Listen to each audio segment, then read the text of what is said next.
Hello viewers, I'm Emma from Mindmajix and I welcome you all to the Mindmajix tutorial series. Today's video will help you learn and understand Snowflake, one of the top 10 promising career opportunities of 2022. It is considered a high-growth cloud service provider and shows consistent growth year after year. In this video, we shall traverse and understand the core concepts of Snowflake that are essential to getting started as a Snowflake professional. Before we proceed, let us look at the agenda of the tutorial. We shall start with the introduction to Snowflake, where we learn what Snowflake is. Then, we will look at the types of Snowflake architecture. And then go through the essential concepts like how data is stored in Snowflake, sign up in Snowflake, Snowflake editions, Snowflake object types. Here we will learn what warehouse, roles, databases, schemas, tables, views and constraints are. Snowflake UI and user roles. Understand the row-level security in Snowflake. Types of tables, schemas and databases. Cache in Snowflake. Data sharing architecture. Snowflake views. Data loading in Snowflake. Understanding clustering in Snowflake. And then we will check how reclustering is done. These are the major concepts we will cover in this video, including many minor concepts that help you understand every part of Snowflake. Once we are done with the video tutorial, we will have a final session about Snowflake interview questions with answers to understand where we stand in clearing an interview. Mindmajix provides Snowflake training by the experts, allowing users to work on real-time use cases. Check out the link in the caption to enroll. Like and share the video with your friends and IT career aspirants. We together might be a part of someone's incredible career. Now let's start with the introduction to Snowflake. So we'll start with Snowflake Introduction. This is nowadays Snowflake technology is very much famous in the market and everybody is looking for a Snowflake resource or a person who have some knowledge about Snowflake. So this video will help you to understand what Snowflake is and how it is different from the existing database system. So we'll start with the introduction. What is Snowflake? So Snowflake is a software as a service through SaaS offering. So to use Snowflake, you need not install any software or configure or manage any connection and all. You will just go and sign up for your account and you can use it this web UI.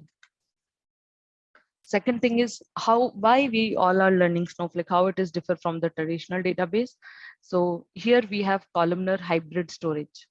Okay, so data will be stored in a columnar manner and in a micro partition. This we will see in coming point.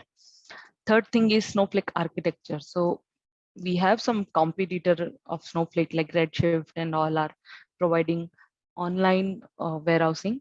Okay, so Snowflake architecture is a unique architecture which is different for all, and that's why it is very much useful and famous. Types of object in Snowflake. So what all types of object we have in Snowflake, how we use them, okay, and introduction to web UI. How you log into Snowflake and how we use it, okay. We'll start with that. First thing is, this is a software as a service. Snowflake is a true software as a service. As I said, this is a software as a service. You will pay how much whatever you use, whatever service you use, you have to pay for that. It is not like that you have to pay the required amount or a selected amount. The billing cycle is whatever you use, you have to pay only that much. There is no virtual or physical hardware required. There is virtually no software to install and configure or manage any update or upgradation or patches. These all are handled by Snowflake single-handedly. Second important thing is currently the Snowflake is run only these three cloud providers. First one is Amazon Web Services since 2014, then Microsoft Azure since 2018, and Google Cloud Platform, GCP, since 2019. So Snowflake is currently available for all these three. When you log in for a Snowflake, it will ask you which cloud provider you want to run your account. So you can choose any of these, only one at a time. You cannot use all these three, but only one at a time. Now the architecture. So this architecture of Snowflake is very much important, and we'll see what kind of architecture it is. So we have two types of architecture: shared nothing architecture and shared disk architecture. So shared disk architecture is shared shared nothing architecture is an architecture which is used to distribute computing in which each node is independent and different nodes are interconnected by a network. So what does it mean?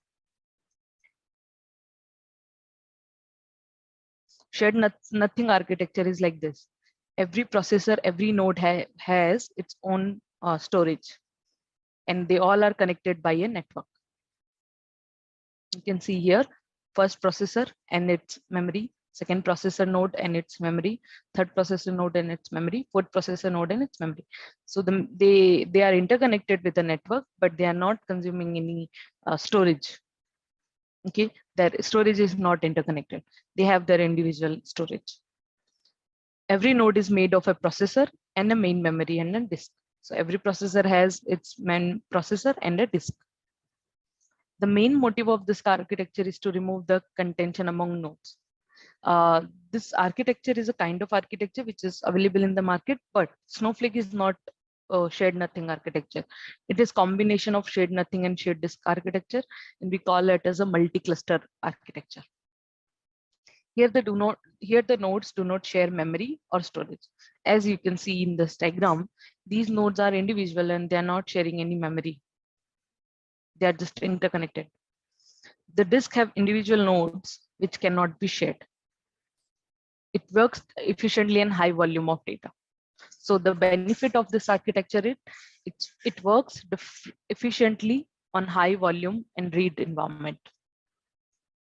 Okay. Second architecture is shared disk architecture. So shared disk architecture is kind of architecture where you have a centralized disk or memory where you load your data and all, you store your data, but your nodes will be different and they are connected in a parallel series network.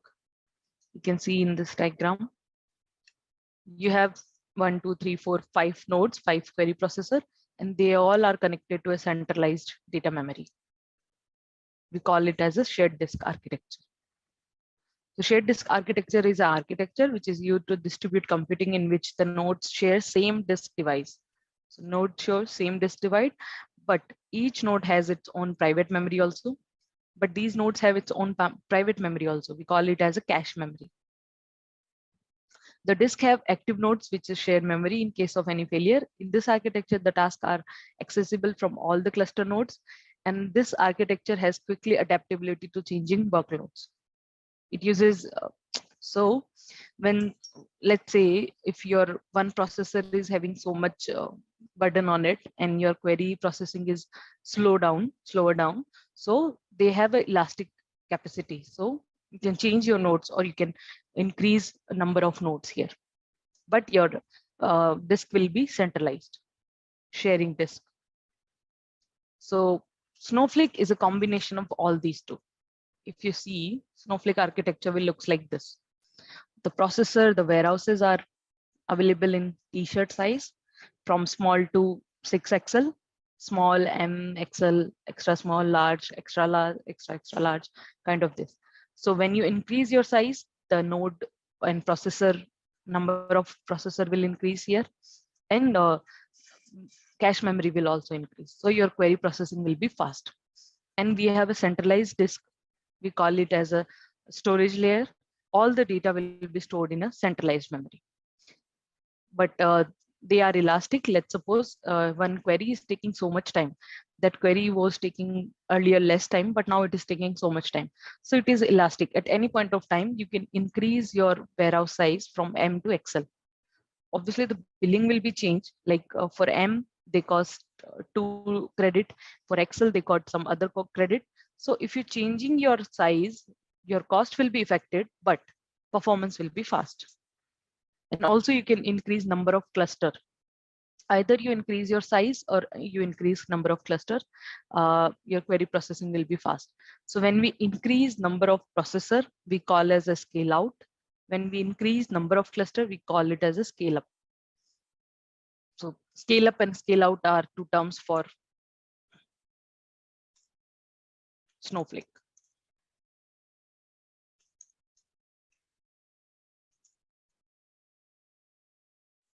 Okay.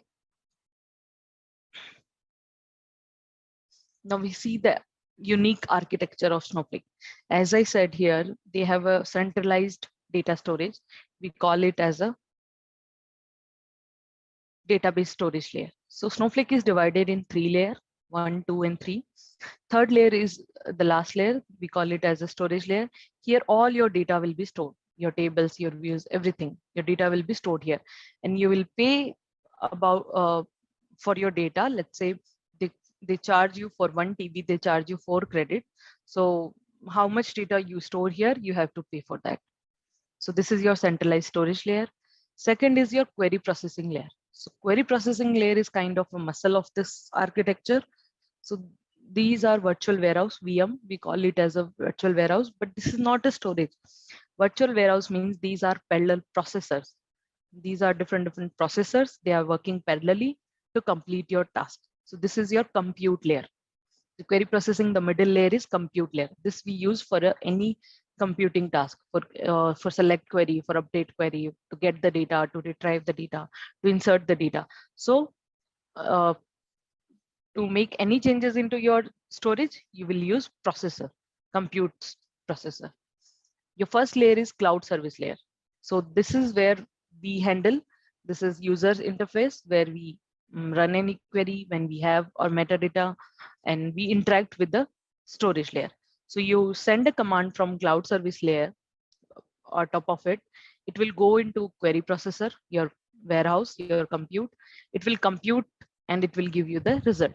So compute layer will again go to storage layer and get the desired data for you. And similarly, it will come back to here.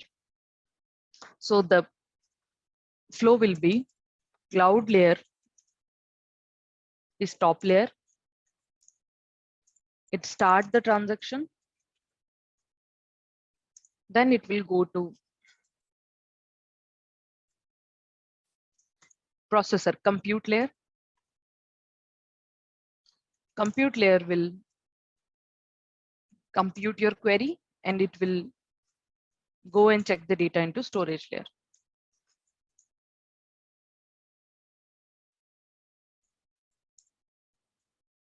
Let's say I run a query, select star from demo table where ID equals to 2. So this query I triggered from cloud service layer, first layer, it will go to processor, compute layer, and compute layer will check the data into storage layer and come back with the result. And you will see the result set in your web UI. So this is how it works.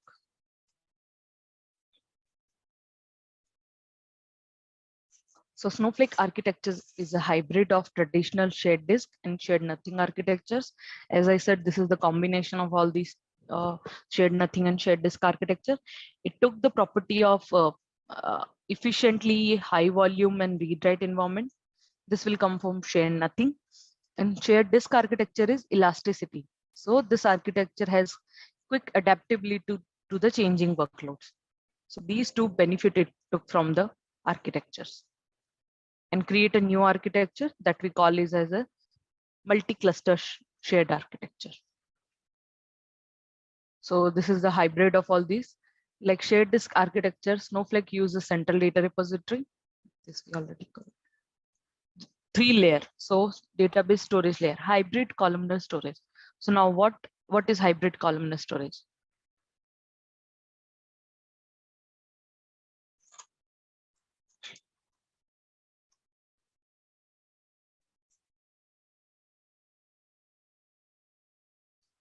When data is loaded into Snowflake, it stored the data in terms of columnar manner.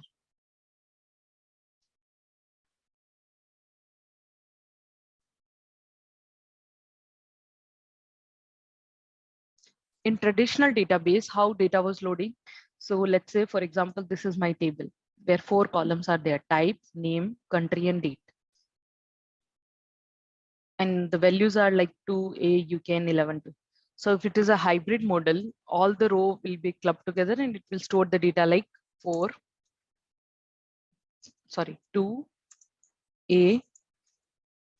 UK, 11, 2. Okay, this is one row. Second row will be 4C, SP, and 11, 2. So this will be 4C, SP, and 11, 2. This is how data stored in your relational database row wise. First row, second row, third row, fourth row, fifth row, likewise. But here it is stored in a micro partition. This micro partition will be having a size of 50 to 500 MB and in a hybrid columnar manner. So if you see, all the type values are clubbed together in partition 1, 2, 4, 3, 2, 3, 2. So 2, 4, 3, 2, 3, 2. These first six values are stored in my partition 1. Rest 6 values are stored in partition 2. If you see, this is 12 in count.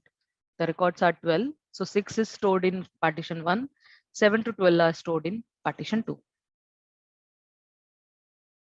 Row number 7 to 12, row number 1 to 6. And all the name value, they stored in a name column. First 6 in this, second 6 are this, similarly. So this is, we call it as a columnar hybrid storage, and in a terms of micro partition. So similarly, we will be having so many micro partition, and data retrieval will be fast here. Why? Because it is columnar manner. Let's say if you want to check the data only for name, you can sort it also, A, C, and D, you can sort it. But if it is a row wise, you cannot sort this because these 4 are different data type. This is date, this is string, this is string, this is number. But if you store all the number together, all the string together and date together, you can sort it easily. So data retrieval is fast here. First thing. Second thing is, all the values are stored as a columnar manner, and in each micro partition, the metadata is saved here. So if you check the data, it will see like your data lie in partition 1, 2, 3, or 4. So it will only go and search in micro partition 2 if your data, the query which you have requested, lie the data into partition 2. It will ignore the partition 1, 3, and 4. So that's why the data retrieval is fast here. Snowflake manages all aspects of this data stored: the organization, file size, structure, compression, metadata. All these things are stored by Snowflake and handled by Snowflake. You need not to worry about it. The data objects stored by Snowflake are not directly visible or not accessible by customer. They are only accessible through SQL query. So the structure which I showed you, this is not available to directly visible to you. This is just an example given by Snowflake only. The resource for this image is Snowflake platform only, Snowflake document.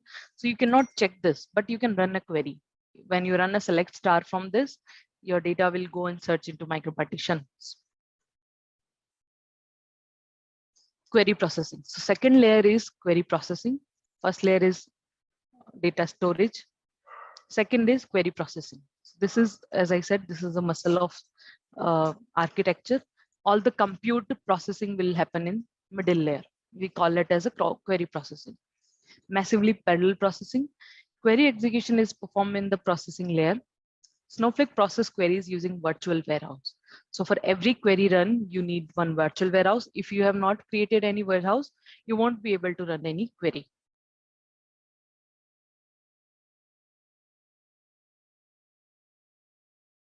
By Snowflake provider. So this is provided by Snowflake, and you will have multi-clustered for your compute purpose.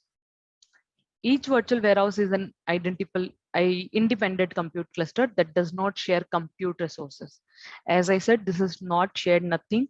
So they will not use any, they will not share any compute resources.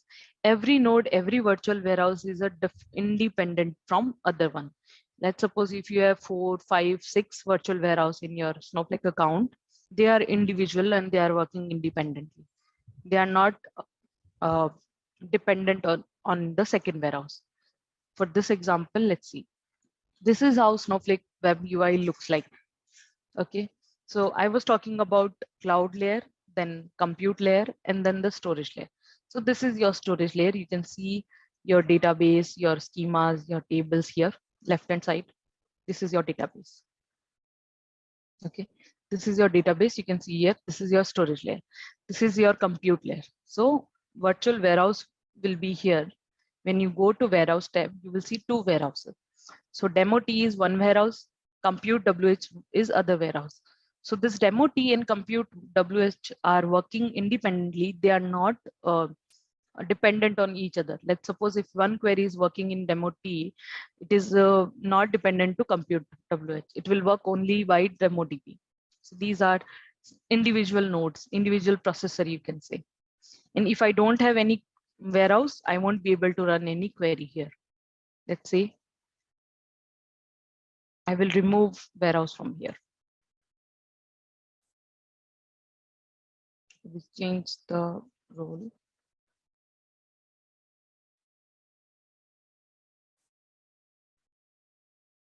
Okay. Now, if you see, I have not selected any warehouse here. And if I want to run a query,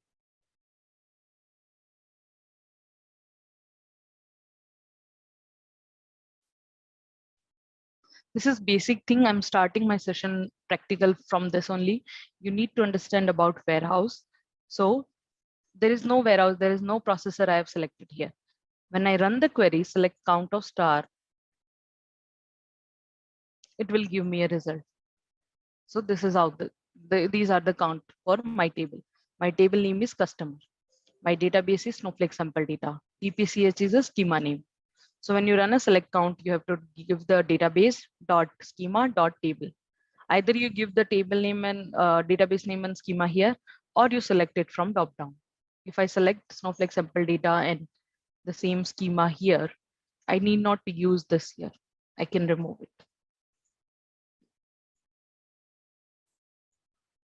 If I run the same query again, it will run. Okay. But if I run the select star query, it won't allow me. Why? Because I have not selected any processing layer. So these three layers will work like this. First layer is cloud service layer, infrastructure manager, optimizer, metadata manager, and security. So all the metadata, security, optimizer, infrastructure, these things are taken care by your cloud service layer. So when I run this query, select count of star, this is metadata information. If you go to this database, if you go to this table, customer table, if I go and over on this table, in the black box, in this black box, you can see customer is a name, created date, and rows, number of rows. So 15,000. So this is metadata information. For this information, you need not, you don't require a processor. Why? Because this is in first layer only. Metadata is in first layer only. So everything is handled by first layer only. And for those tasks, you don't require query processing and storage layer. First layer will take care of all this thing. When you run select star, for that, you actually need to go to your storage layer and check the data. Okay, so to touch the storage layer, you need a processor. The processor will only go and fetch the data for you. So see the example. If I run this query, select star, it will not run. It is saying no active warehouse selected in the current session. Select an active warehouse with use warehouse command. So if you don't use any warehouse, any processor, if you don't select any processor, you won't be able to run any query which require interaction with storage layer. With storage layer, if you want to interact, you need a warehouse. But if your query is like metadata information, you can run it because that is present in cloud service layer only. You don't require processor for that. You saw this example. Now, if I select warehouse here, let's say I've selected demo DB here. Now, if I run the same query again, it will fetch the data for me. And if you see this demo DB is suspended, this button is blank. And if you go here and check, the status is suspended. Okay. When I run the query, it will automatically resume.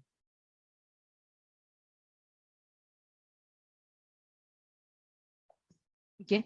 This button is green now. If you see, earlier it was blank. Now, if you go and check the warehouse, this is started.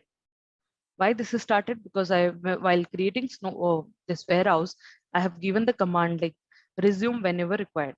Okay, so when you run a query from your worksheet, your warehouse will be start.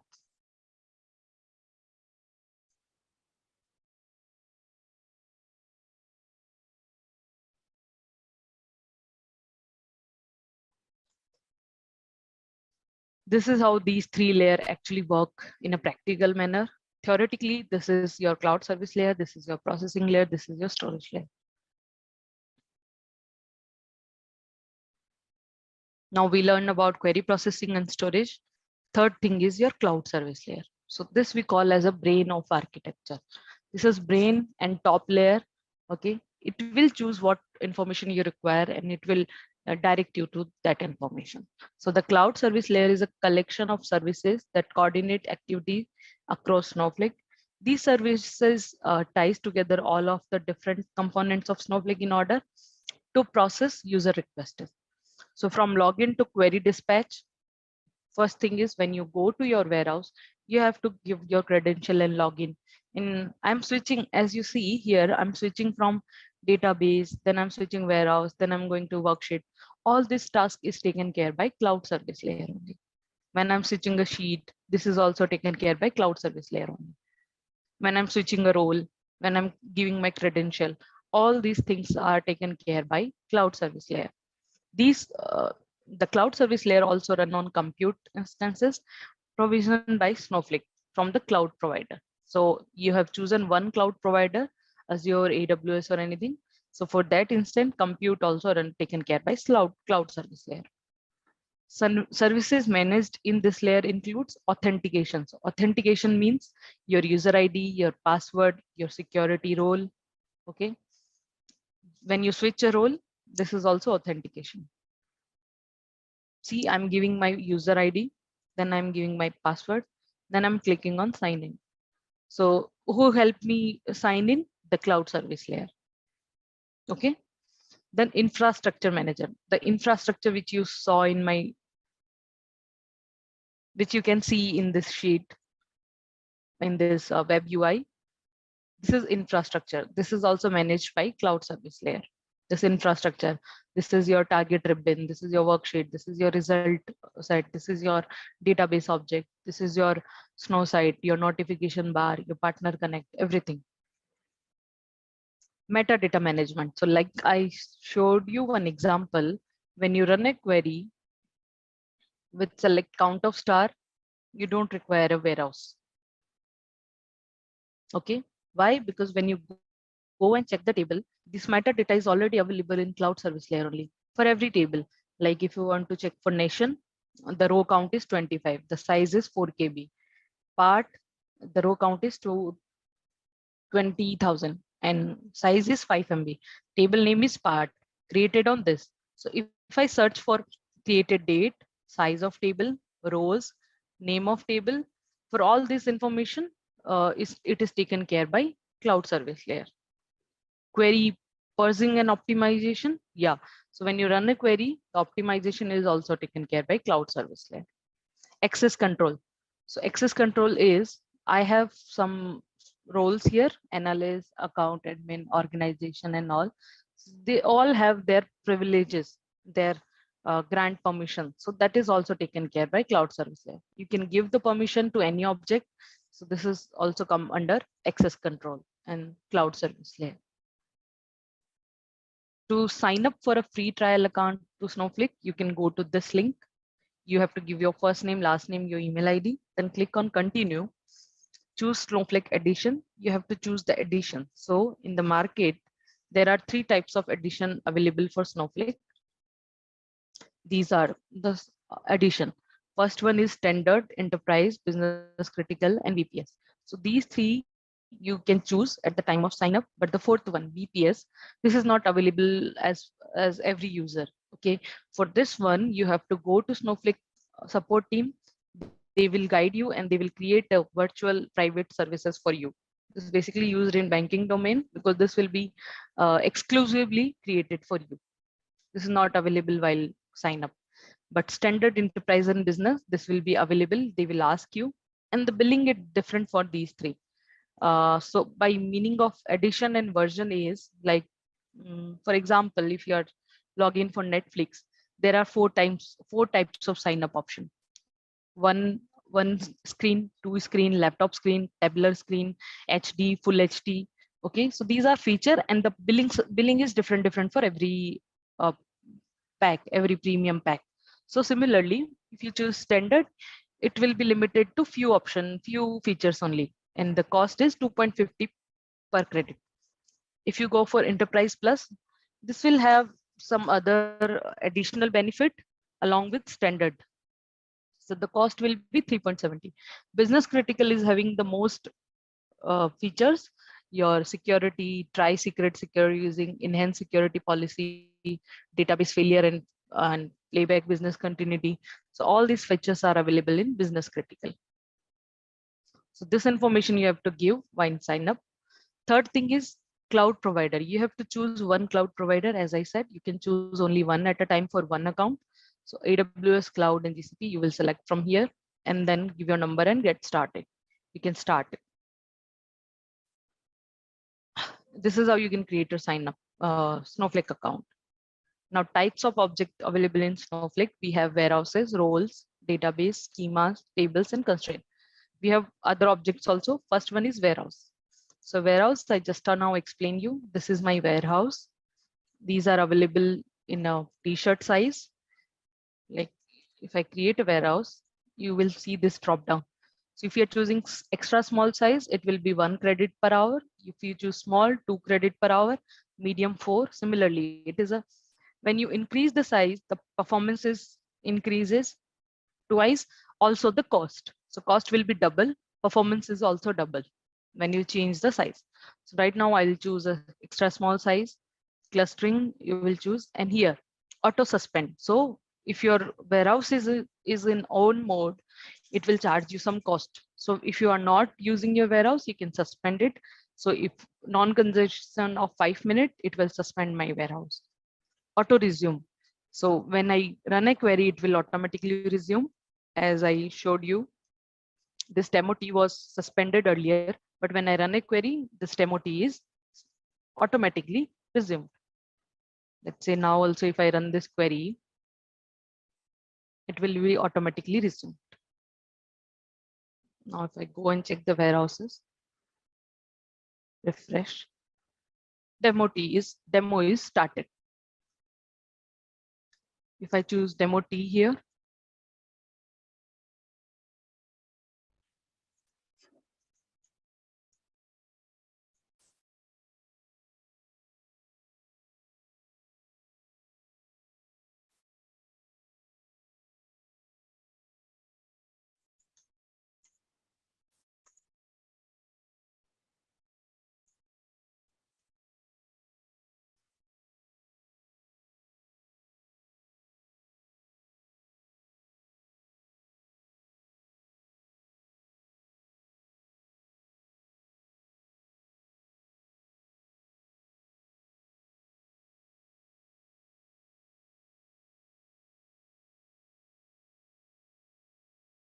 when you run the same query first time, it go to warehouse. But if you run the same query again, it is taking from cache only. Now if I go check the warehouse, this is started.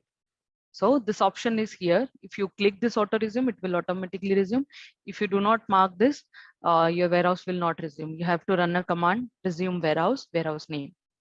Then only your warehouse will start. Second object is roles. Okay, we have role-based security in Snowflake. These are the default roles given by Snowflake: account admin, organize admin. Public is a pseudo role, security admin, sysadmin, and user admin. These are the roles in Snowflake. So account admin is the most important role. This is default also. This have all the accesses of sysadmin and security admin. It have all the accesses, all the privilege, all the permission it has. Then we have security admin, manage all the grant security privilege to be. Then we have user admin, sysadmin, and public. Public is a pseudo role. Third is database. This is my database, Snowflake sample. See here, if you see, these are my database list. But all, if you see this icon, this memory icon, these are databases. If you check the black ribbon also, black checkbox also, database equals to DemoDB. This is also database, this is also database, this is also database. So these are my database. Under database, you will find some schemas. So if I go into this is my schema name, public name, views name. If I click on this schema, these are my tables name. This is views, public. These are my tables name. So under your first hierarchy is database, then schema. Under schema, you will have your tables and views. So this is my table. Tables and views, schemas, and constraint. So in Snowflake, this primary key, foreign key, unique key, and not null constraint is there, but only not null is enforced. So primary key, foreign key, unique key, you will define, but it is not forced while loading the data. Only not null constraint is enforced. So this is all about basics of Snowflake, types of object and user role. This is how Snowflake UI looks like. First one is your database, your shared database, your warehouses, your worksheet, and history tab. So Snowflake have role-based security for all the objects. Like all object present in Snowflake, we have to grant some permission, then only a user can access that permission. So we'll see how it is working here. A row level access policy is a simple application of a row access policy to specify an attribute in the policy and a role that is allowed to see the attribute in the query result. So let's say I have one warehouse and no one has given a permission to me for this one. I won't be able to use it. So this warehouse is not given permission to a user. He cannot use it. Okay. The advantage of simple policies are like there is a negligible performance cost. So there will be no extra performance cost for row level security. Snowflake to evaluate the policies to return query result compared to using row access policy with mapping tables. Next is key concept to understand row level access control in Snowflake. First one is securable object. So we have so many objects in Snowflake, your tables, your views, your warehouse, your pipe, stream, task, all these are object.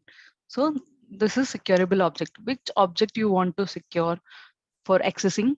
Okay, that is a securable object. So an entity which you access can be granted. I am a account admin role. I can grant a permission to every user. So first thing is which object I want to grant permission. I cannot grant permission to all the object. We have to give a one by one. Unless allowed by a grant, access will be denied. So unless until I won't give a grant access to one object, the access will be denied for that one. Second one is role. So we have different roles here in Snowflake. Like if I click here, I can see so many roles. Okay, so every role has different permission. It can be possible, like if analyst role is having access to one particular database, account admin is not having access to that particular database. Similarly, if org admin is a role name, he have access to one particular warehouse, the other person cannot have the access. Until unless the organized admin is the owner, he can grant the permission. We'll see the example like this. If I go here, if I click on table, any table, so here you can see view, employee, and account admin is the owner. So owner for this table is account admin role. If you want to grant permission to other role, you have to give permission. Okay, until unless you grant it, the access will be denied for every other user or role. So second thing is role, which role you want to give permission. First one is object, which object you want to give permission. Third is privilege. Now role is decided, object is decided. Now what all privilege you want to give them. So we have so many privileges like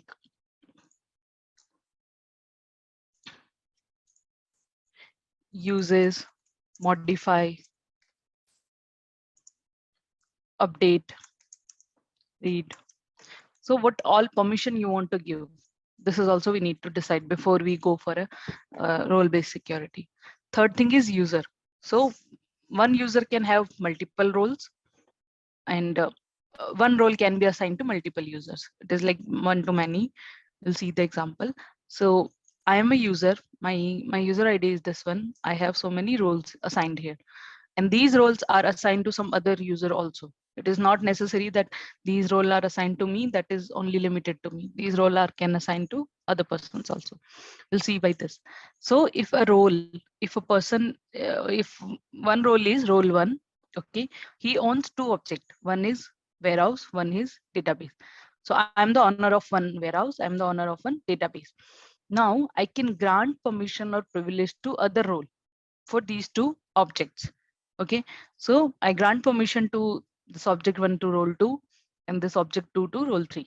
Okay, and then again this role two and role three can assign to multiple users. So hierarchy is like this. First thing is account admin role is the most important role. He can grant all the permission. So this is account admin role. Let's say account admin role have two objects. Okay, he actually owns the object one and object two, and I have given I grant a permission to this object to some other role, let's say role 2. And I grant permission to this object to some other role, let's say role 3. Now role 2 and role 3 can be assigned to different users, multiple users, user 1, user 2, user 3, user 4, likewise. So this is how role-based security work like this in Snowflake. So, so you query for this is grant permission, object name, and role name. It will assign that, and you can create new users also. Similarly, how it works in a project, in an organization. So first one is an organization. He bought an account, a Snowflake account like this. This is my Snowflake entire account. Okay, I can create multiple users in here. So organization on an account. Okay, an account have different objects like user, role, database, warehouse, other objects, task, stream, anything. Then a database, we have schema. In schema, you have table, view, stage, store procedure, UDF, other objects. And the hierarchy is like this. Organization bought an account. We have different user, different roles, different database, different warehouse, and different sheets, different shared database, all this. And in a database, we have schema. In one schema, you have table, view, stages, store procedure, user-defined function, like this. Now, second thing is data masking. So how data masking works here? We have an object for data masking. Okay, so sometime what happens, you have some personal information in your table.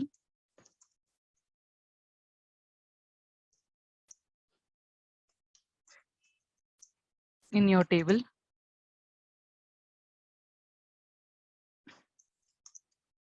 And you want to hide it from other users. So personal information is generally not available for every user. So we have to hide it. Okay, so how it works, we have an object called masking, data masking. So what we do, we replace the sensitive information with either space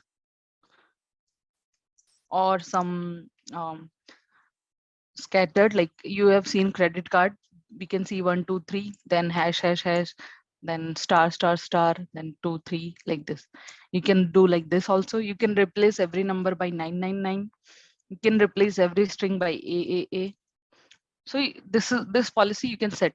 The replacing thing you can set. You can choose a column, and then set a policy. To protect data, process of hiding original data with modified content. Okay, so how it will hide? It will actually replace the string with some other string like AAA or either space, so that every other user cannot see that. Or it will replace the numeric value by 999, 111, whatever it is. Like you don't want to share any contact information of user, so you can modify that. To protect data that is personally identifiable information. So PII is personally identifiable information. So from this information, you can identify a person. Okay, those information are PII information. sensitive data or sensitive personal information. And this is used for column level security and known as data obfuscation.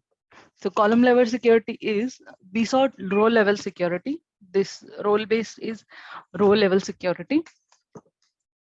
This is role based hierarchy, but column level, if in your table you want to hide one particular column, then you can use this one.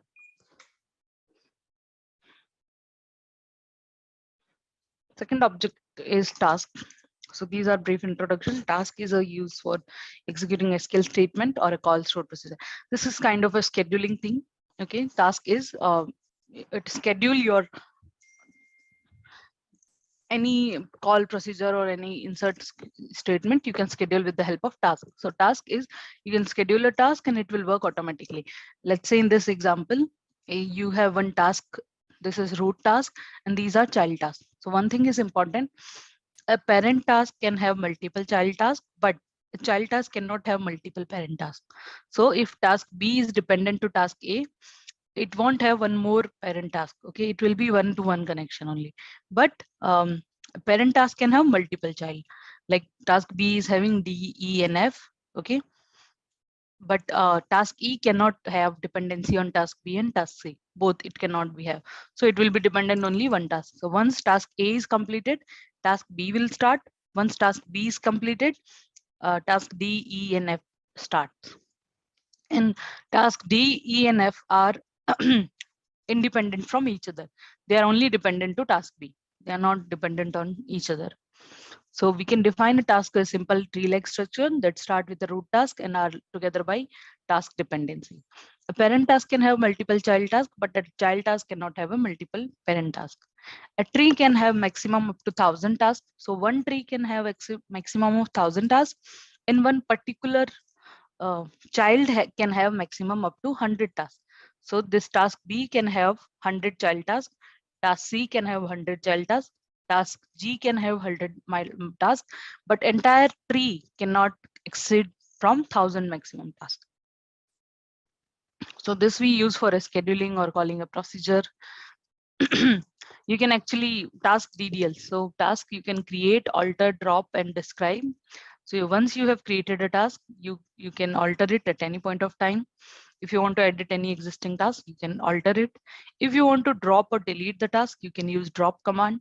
These are the command names. So create is command, alter is command, drop is command, describe is, if you want to check the information of your task, you can use this command, describe. This command can be run by only owner of task or sysadmin role. So this is again role-based security. Sysadmin role have access to all the tasks and only the owner of that particular task. So let's say my role is something, let's say ABC. I have created this task, so I have the access to describe this command, and only sysadmin role also have. Show task. It will show the list of tasks present in your warehouse. Before creating or editing a child task, this is very important point. So before creating or editing a child task, the respective parent task should be suspended and you have to resume first child task, then parent task. So let's say if I want to edit task B, I need to suspend task A. Then I will make some changes into task B. Then I will resume task A first, and then I will resume task B first. Okay. So you cannot edit your task B if your task A is resumed. Task A should be suspended. Stream. Next object is stream. Task is this only. Now we have stream. So stream is change it up capture. It capture your DML changes in your table and it store in a stream. And from stream to you can move it to target table 2. So stream object records data manipulation changes made in tables, including insert, update, delete, along with metadata about the changes. So if any insert, update, and delete happen to that particular table where you have created stream, it will pick those records and put it into your stream. Individual stream tracks the changes made to rows in source table. One stream is attached to one source table and it will capture only data for that particular source table. Track changes at the row level between two transactional point of time in table, example T1 and T2. So let's say time t1, some changes happen to my table. And after that, time t2, one more row got inserted. So this is like offset time. We call it as a offset time. At one particular time, you have some data, and then you have some other data change at time 2. So changes happen between time t1 to t2 is your offset time.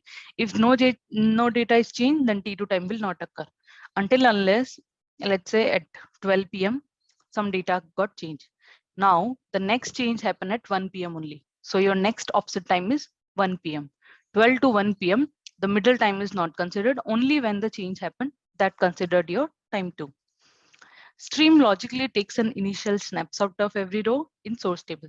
So basically what stream do logically, it capture the screen snapshot of every row in the source table.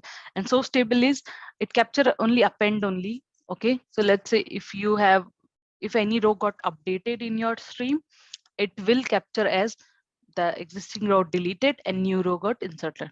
So it will not give you update, but uh, how update happen? Update is like your first row is deleted, row 1.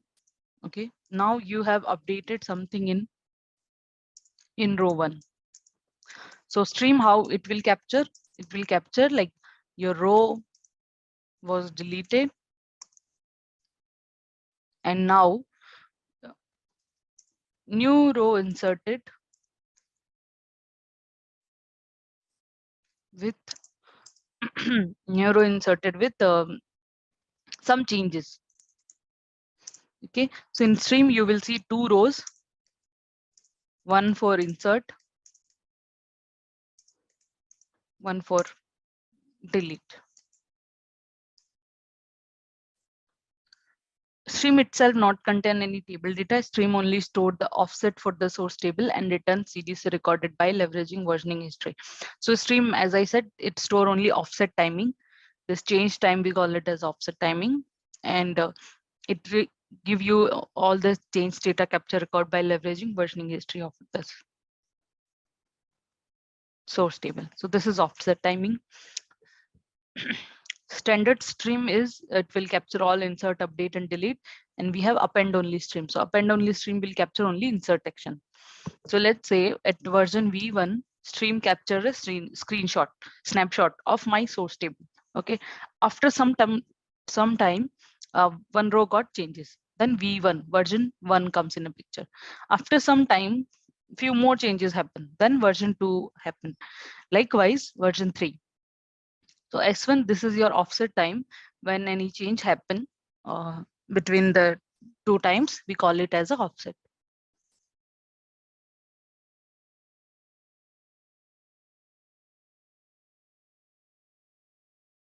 Now we'll see procedure. So we have completed row level security, then data masking, then stream, task, and procedure. So procedure is similar to SQL only, but we write all the procedure in JavaScript only. A stored procedure is created to once can be executed many times. Okay, so you have created a procedure, you can run it as many times as you want. Once you have created it, we give some code into your procedure, some task, some calling thing, and then you can call that procedure to complete that task. A store procedure is created with create procedure command and it executed with call command. So you will create your procedure with command create and you call it with call and name of your procedure followed by open and close parenthesis. It can return a single value or a tabular data. So a procedure can return either a single value or a tabular output, depends on your code. So currently Snowflake support only one language, that is your JavaScript, to write a procedure. So JavaScript is encapsulated to write your procedure. One most common use for stored procedure is to automate a task that require multiple SQL statements. So instead of writing all the statement again and again, you clubbed in into your procedure and you call that procedure again and again. So this is very useful. So we'll see types of table today. In Snowflake, we have 4 types of table: temporary table, permanent table, transient table, and external table. External table is something that is any cloud provider like AWS and Azure. Temporary, permanent, and transient, these 3 will be there in Snowflake platform. In addition to permanent table is a table which we actually use, that is a by default table. Along with that, we support more tables: temporary, transient, and external table. These types of tables are especially useful for storing data that does not need to be maintained for extended time period, like duration. So permanent table have the features like fail safe and time travel, but transient table, it does not have the feature of time travel and fail safe. Now, this temporary, permanent, and transient is for all the objects in your database, schema, and table. So if your database is transient, all the other objects in the database, like schema and tables, will be transient by default. Okay. First thing, temporary. So temporary name, temporary tables. This will be used for storing temporary data. Okay. As soon as your session is ended, the temporary table will be purged and your data will be purged from there. So this is specific, and also temporary table is not visible to any other user. Okay. If you have created, like you are user, you have created a temporary table, it will be available only for you. If any other user try to check table, it won't be available for him. Okay. So specific to the session and user, mainly used for session specific task, data recovery is not possible. So once the temporary table is purged, you cannot recover it.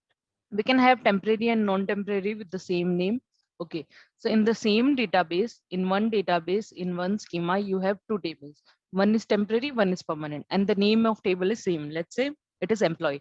Employee table is, one table is temporary, one is permanent. Okay, you can have the same table. Okay, same name table. Generally, if you create a same name table, it will show you error like the table is already existing. But for temporary and permanent, two types of can create. However, the temporary table take the precedence over any other table. So if the temporary and transient, or if the temporary and permanent table have the same name, the temporary table take the precedence over any other. Then permanent table. This is by default. If you do not give any keyword, like if you give a SQL create and replace table, it will take as a permanent only by default. Have high data retention time up to 90 days. From enterprise and higher edition of Snowflake, you have up to maximum 90 days of data time travel retention days and 7 days of fail safe days.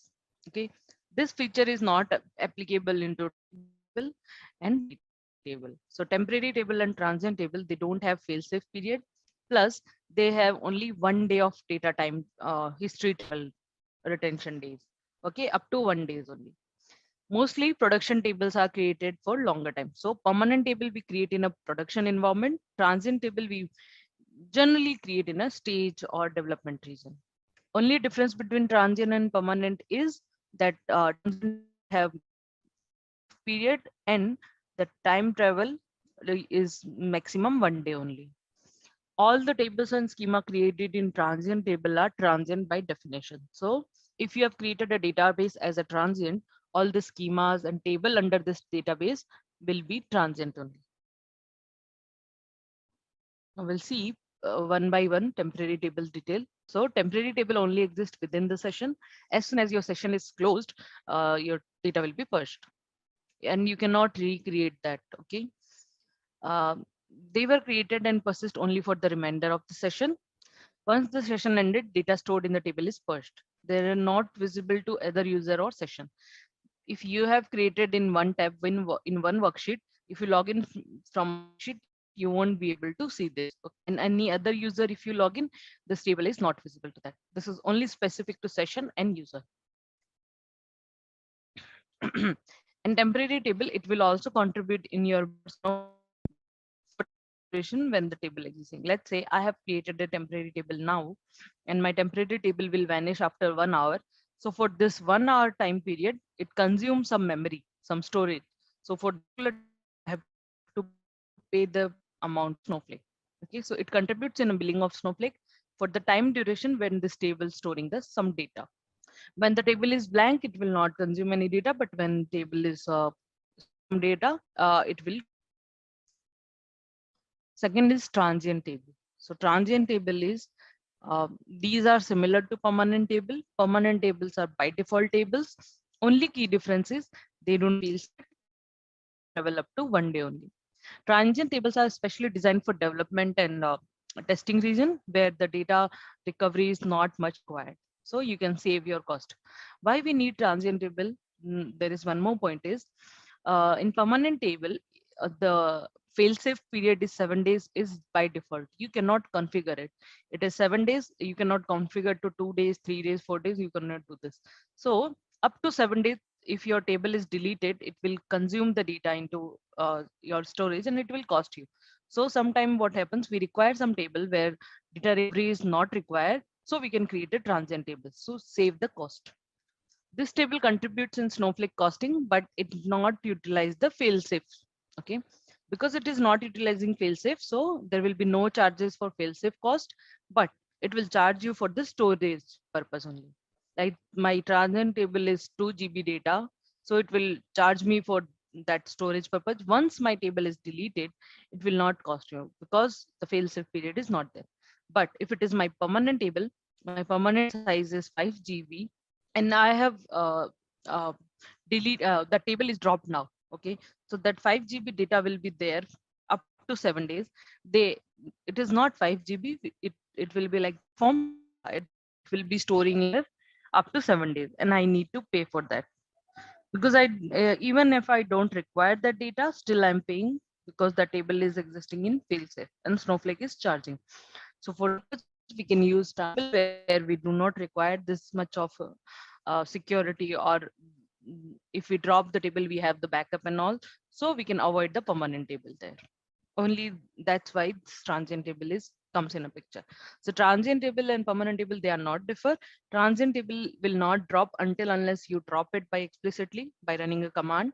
So transient table is similarly to the relational database like SQL and all. SQL table and transient tables are same only.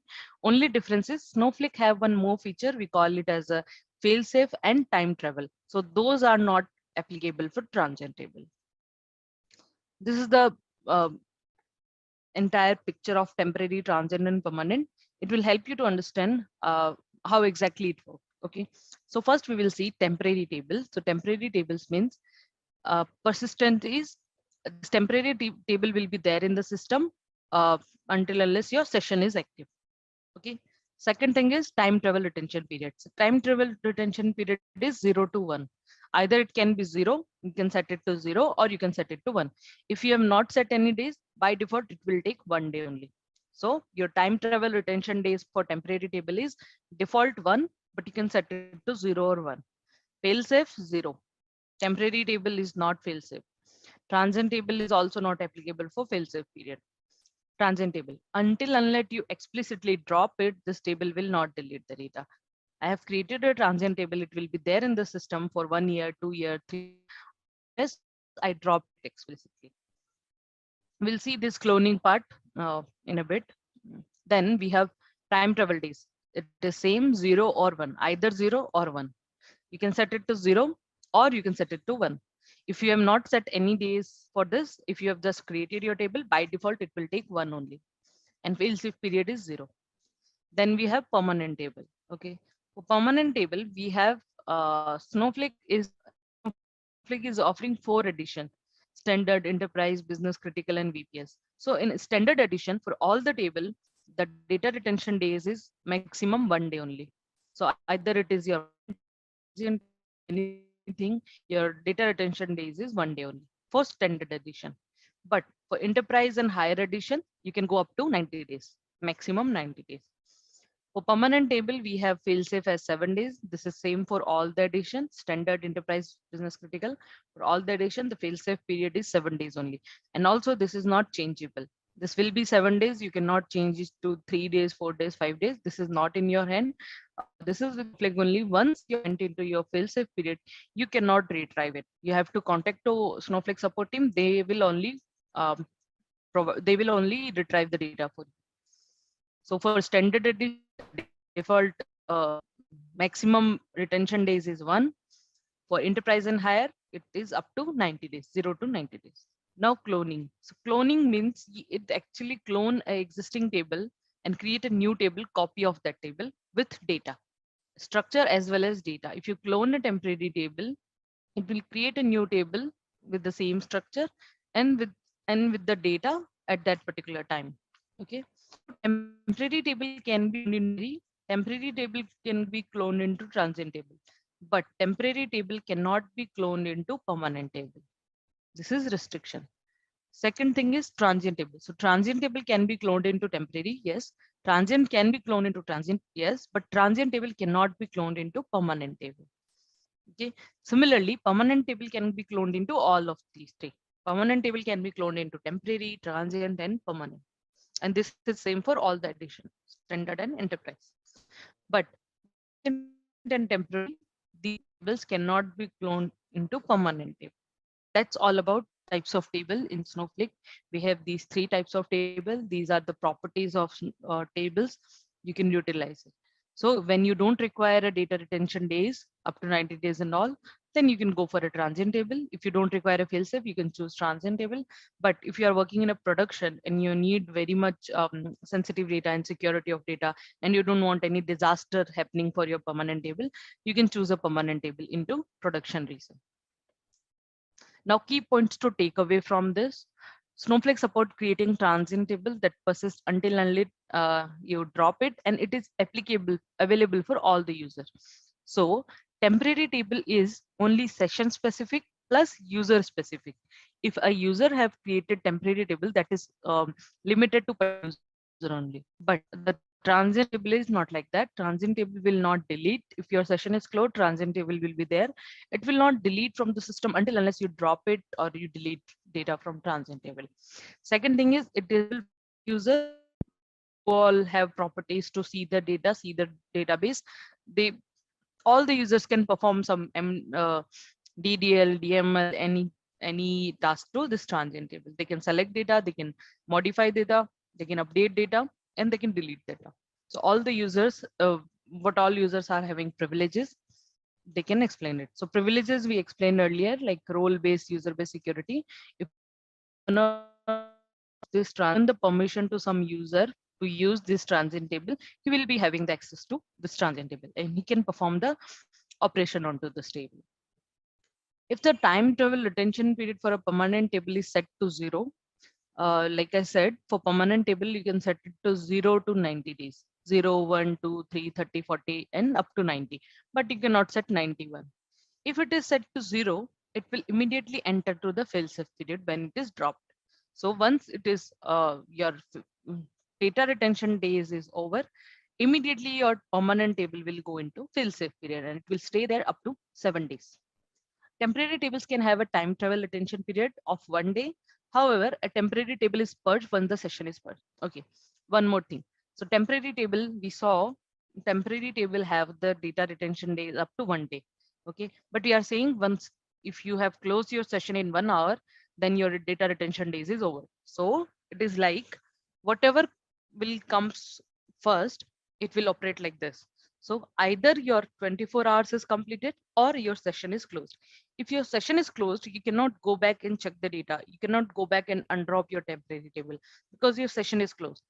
If your session is active, then you can undrop your table because time travel retention days is 1 day for that. So similarly, temporary tables can have a time retention days up to 1 day. However, a temporary table is purged when the session is purged, right? So the actual retention period is 24 hours remainder of the set. So either of them, one, whichever come first, the temporary table will be deleted. Either your 24 hours is completed or you closed your session, whichever is shorter. Failsafe period is not configurable for any table type. Okay, so this failsafe period is only available for permanent table. Plus, permanent table also you cannot configure it. Like you cannot set it by yourself. It is there for all the permanent table, and it is fixed as 7 days. You cannot modify it. This is all about tables. These are all the key point about the tables in Snowflake. Now we'll see cache in Snowflake. How many types of cache we have in Snowflake and how it works. We have 3 types of cache. We call it as a service layer, compute layer, and storage layer. So this is the architecture of Snowflake, which we saw in first layer. This is your cloud service layer. Middle layer is your process query processing layer. Third layer is your storage layer. So similarly, this is your cache memory also. Service layer means this is SQL requested from user coordinated query, managing transaction and result.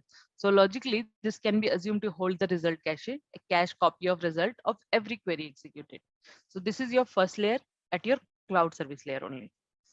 So let's say these three layers are there for my, I'm the user. I run a query. Okay. If I run a query from first layer, the first time when I'm running the query, this first layer is not having any data. So what it will do, it will go to middle layer for warehousing. Warehouse will interact with the database and it will get you data. Okay. Now the data come into your warehouse. Now from warehouse to cloud service layer, it the data will come and it will store as a result cache. So next time, if the second user, this is first user, this is second user. So if second hit the same query, it will not go to processor and then storage. It will take the data from result cache itself, because the task is done just before, and now you have data till here. This symbol of memory means this is data. If we don't have the symbol of memory, it means there is no data first time. Okay, so first time you run the query, cloud service is not having any data, processor also not having data, your local disk is not having data, remote disk is having the data. Remote disk is your database. Remote disk is nothing but your databases. So from database, if you are querying something, it will come to your processor, from processor to cloud layer. So cloud layer, we call it as a result cache. Also, you guys know that cloud service layer is managing metadata also. So metadata information is also stored in your result cache.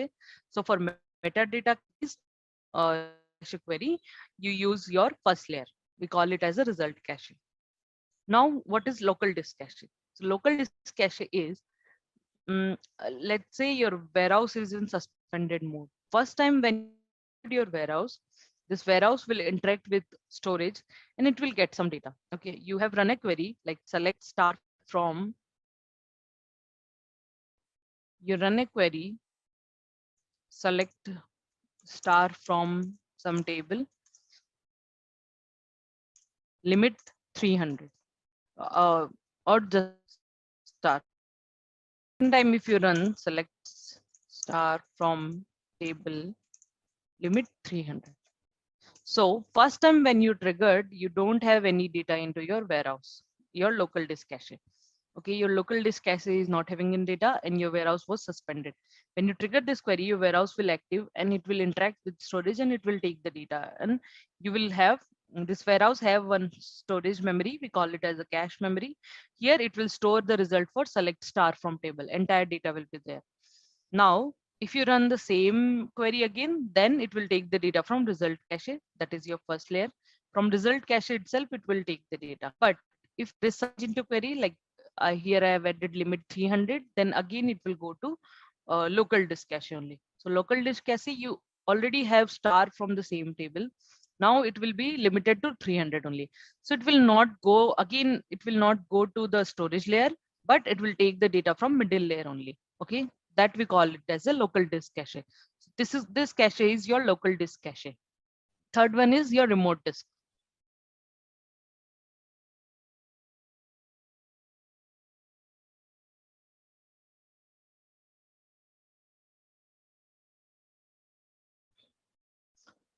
Remote disk is nothing but your storage layer. We call it as a storage and we call it as a remote disk also.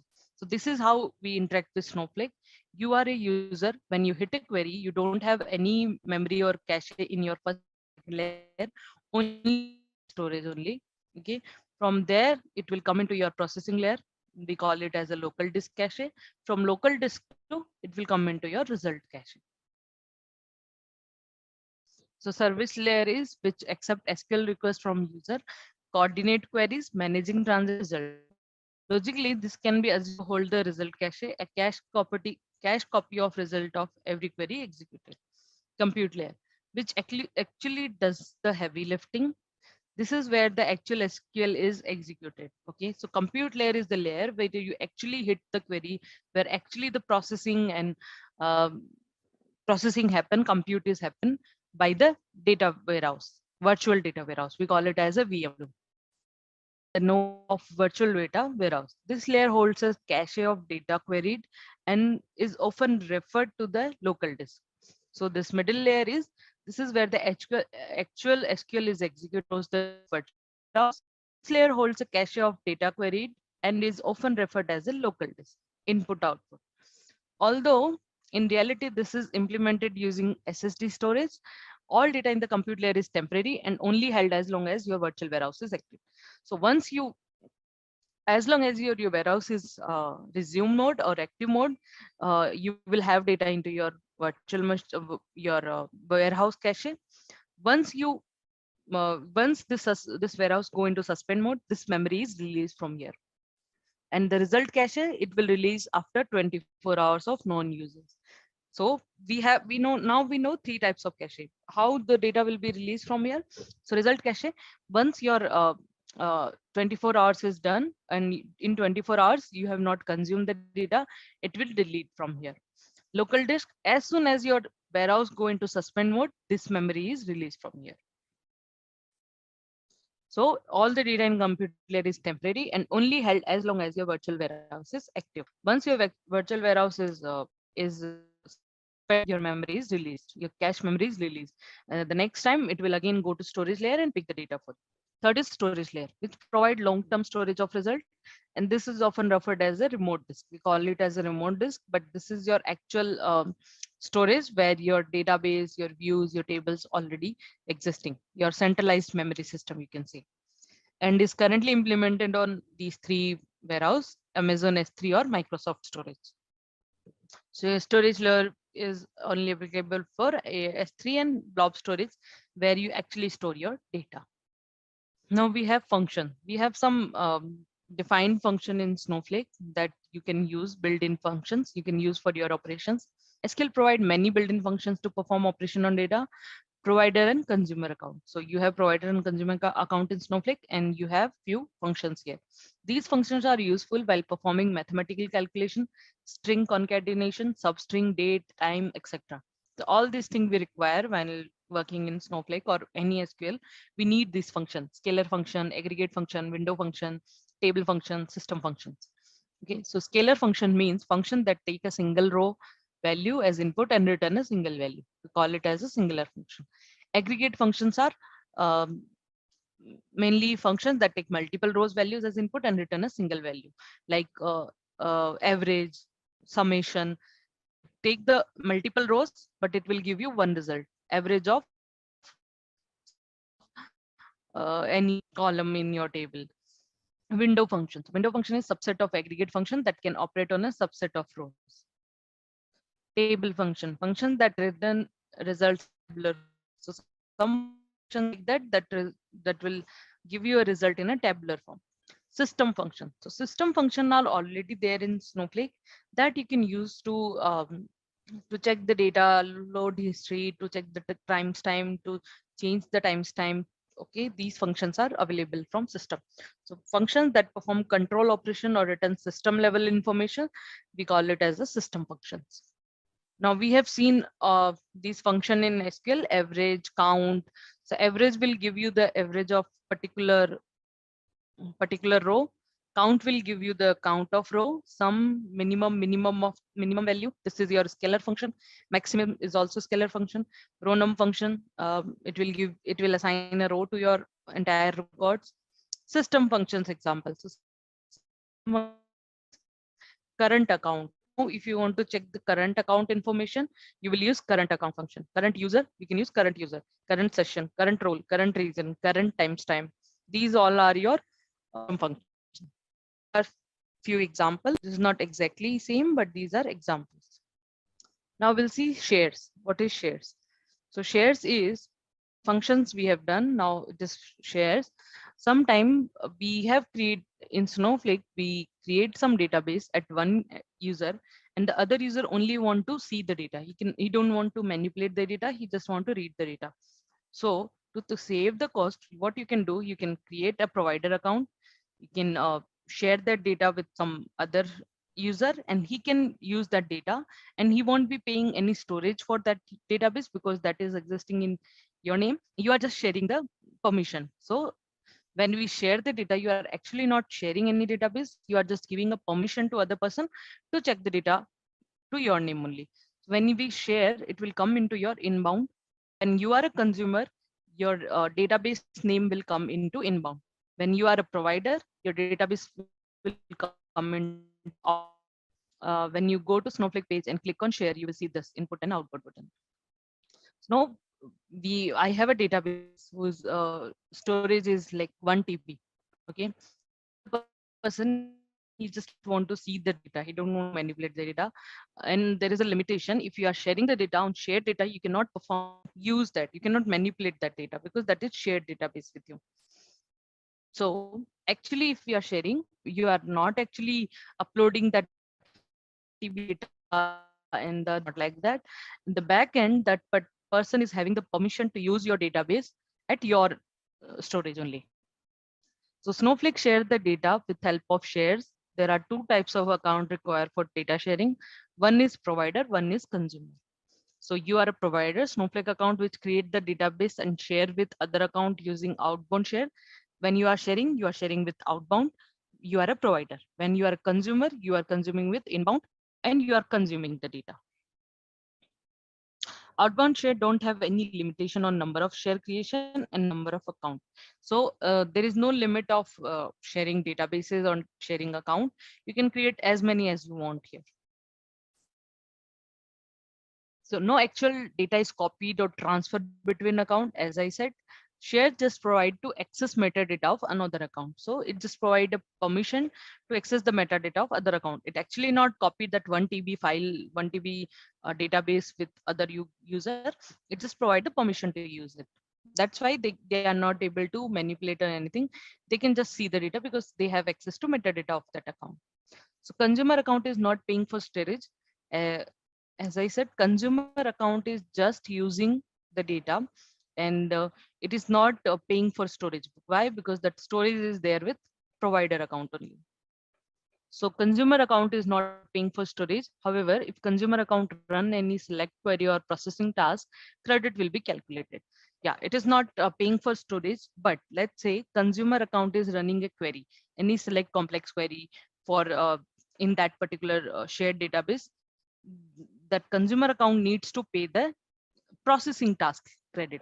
As you know, in Snowflake, the cost is separated for storage and computing. So if you are using only computing, you need to pay only compute charge. If you are using only storage, you need to pay only storage charge.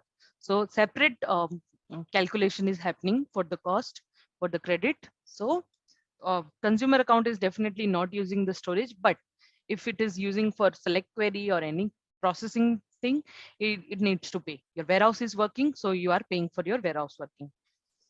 So consumer account only pay for compute resources, not for storage. That is very much clear now. Sharing is done by cloud service layer and metadata store. So sharing task will be done by it is not done by Snowflake. It is not done by warehouse. It is not done by storage. It is done by cloud service layer. We have three layers for Snowflake. First one is cloud service layer. Second is query processing, your warehouse. Third is storage. So the sharing is done by cloud service layer. Consumer account cannot perform any DML operations such as update, insert, delete, and merge operation. So consumer account cannot perform DMLs that I already explained.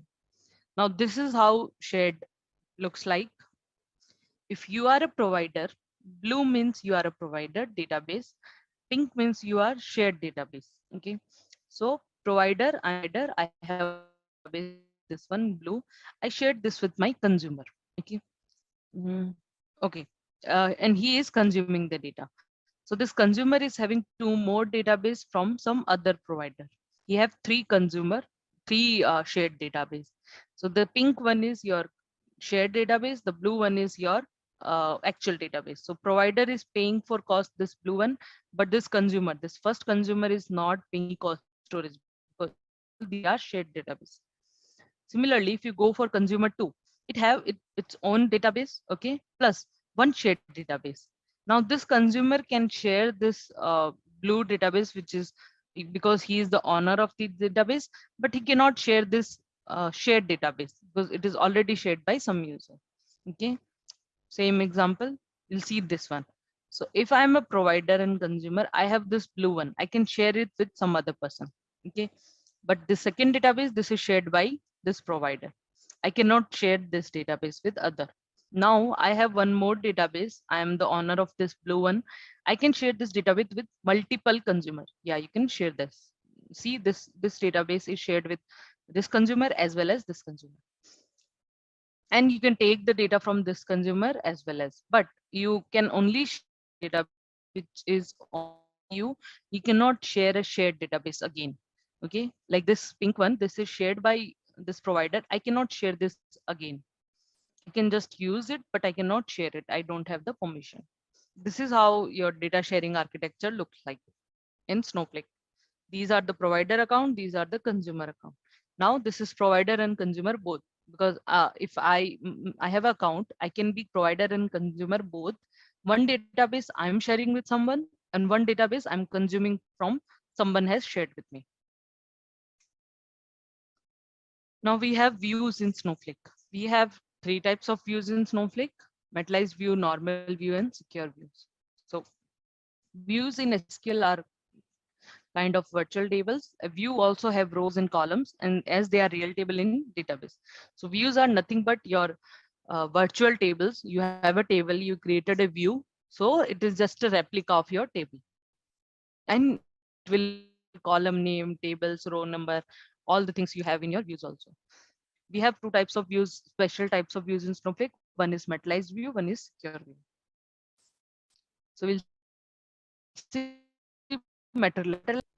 Pre-computed data set derived from a query specification. So materialized view is something like, if your table is changed some data, let's say I have a table employee table have 500 rows, and I have created a materialized view on employee table. Now some insert happened into my employee table. Now the records is 800. So if you have created a materialized view, it will automatically update your view with 800 records. The data will be there. The new data will be there in your materialized view. For this, you have to pay to Snowflake, because Snowflake is working to sync your table and views. Okay, and compute charges will be there. But in materialized view, you will see the actual data which is there in your table. So pre-compute data is derived from a query specification. Querying a materialized view is faster than executing query against the base table. So base table is, we create a view to a table, and that table we call it as a base table. This is my normal table. And if I have created a view to this table, we call it as a base table of the view. This improve query performance for workload. So query, why we create view? First thing, we create view. Why? Because the query processing is faster in views as compared to your table. Why we create view? This is query performance for workloads composed of common and repeated query patterns. So if you are using the same query again and again, then you should use a view. That view will retrieve your data faster than your table. And this materialized view is only available for enterprise and higher version. It is not available for standard version. In standard version, you can create a view, but you cannot create a materialized view. As soon as changes in tables, Snowflake compute the data for materialized view, and additional compute charges are added in account. As I said, if you choose materialized view, you have to pay to the compute charges. If your table is changing daily, then materialized view will be very costly for you. So choose very wisely. So as soon as data changes in the table, Snowflake compute task will work, and it will provide you the new data. When to use MV? MV means materialized view. When SQL result have smaller number of rows or column, then you should use materialized view. Result contain result that require significant processing. If your result require a significant processing, then you should use materialized view. When your base table does not change frequently, this is very important. If your base table is changing frequently, then this cost this last point. As soon as table changes, compute materialized view will compute, and additional compute charges are added in your account. This charges will be very much if your table is frequently changing. So if your table is changing frequently, you should use materialized view on top of that. And if your table is very huge, you should not create it. Your query result have smaller number of rows or columns, then only you should create materialized view. Now, metal views are like, you have run a query, select star from this table where my row ID is 100. So every time you want row ID 100 only. So instead of running this query against base table, you create a view, and in view you save the data. Like I have 1,000 records and I have put a condition where row ID is 100. So you got only 300 records. So among 1,000 only records are put in your view. And when you run a query into view, it is very faster. So the second point I'm explaining why the query is faster in Materialized view, because in Materialized view, we already we filter the data into your Materialized view. If you go to table, it will again compute and give the result. But in Materialized view, it will be fast. Advantage and limitation of Materialized view. So advantage is it will improve your query and subquery result very repeatedly, automatically maintained by Snowflake. Once you have created your Materialized view, you need not to worry about it, will be automatically maintained by Snowflake. Limitations: can't create Materialized view on multiple tables. It is applicable only for single table. Okay, you cannot create a single Materialized view on multiple table. It is only applicable for one table. Like you cannot do inner join and merge two tables and create one Materialized view. You cannot do that. Joins including self joins are supported, not supported. Materialized view cannot query a Materialized view, and non-Materialized view and user-defined function. So a Materialized view cannot query a Materialized view. If you created a view, and again in the query of Materialized view, you are using a Materialized view, it is not supported. A non-Materialized view and user-defined function. And also it is not supported a user-defined functions like average or any other function. It is not supported. Aggregate function are also not allowed in Materialized view. Materialized view does not support having order by, limit, window functions, etc. So it is not allowed having clause or order by clause or limit or window functions. So in Materialized view, these are not allowed. So data loading in Snowflake. First thing is prepare files. So before we execute copy command, we have to prepare our files in a manner so that we can load the data. So before loading the data, it is better to pre-process the files into a format that is optimal for processing and cost. So few things like removing spaces, uppercase, lowercase, these things we can do before we load the data. So we can change the format of files. We call it as a pre-processing before we load the data. This thing is done in any of the three cloud platform, GCP, Azure, or AWS S3 bucket. There we store the files and we process those files and load it in a manner so that the data loading will be fast and cost efficient. Second thing is staging the data. So from preparing files, we will stage the data. We have two types of data. We call it as a staging layer. Staging is nothing but an area where we store our data before we load into tables. So staging, we have two types of stage: external stage and internal stage. So external stage is that is not in the Snowflake platform. It is existing in either Azure or S3 bucket. But you can make a connection between S3 bucket to Snowflake, and you can load the data from external stage to your Snowflake table. We call it as external stage. Internal stage is something that is given by Snowflake. It is available for every user, every table, and internal stage. We have three types of internal stage. We'll see in coming lectures. So before we execute the copy command, we stage our data into external stage or internal stage. Once it is loaded in external or internal stage, we execute the copy command. Third step is executing the copy command or snowpipe. Snowpipe is an automatic data injection. We create a snowpipe in the Snowflake, and snowpipe will get notification once your files are loaded into external and internal stage. We can create an integration service there, and it will automatically notify that new file are loaded into your staging area, and it can start data copy into your table. So snowpipe do the data copy in a small chunk in a parallel processing manner. Automatic data injection through snowpipe into Snowflake schema. Data loading by copy into command. So in snowpipe, we define copy into command only. From that, it can start the data load. So to start the data load, we have these 9 steps. First one is create the file format object. So based on the type of files, based on the source type of file, we create some file format. The file format is an object in Snowflake, and we can edit it, we can create it, and we can assign it to some user. Then we have creating a stage object. So after file format is creation, we will create a stage object. After the stage object creation is done, we will stage the data into files.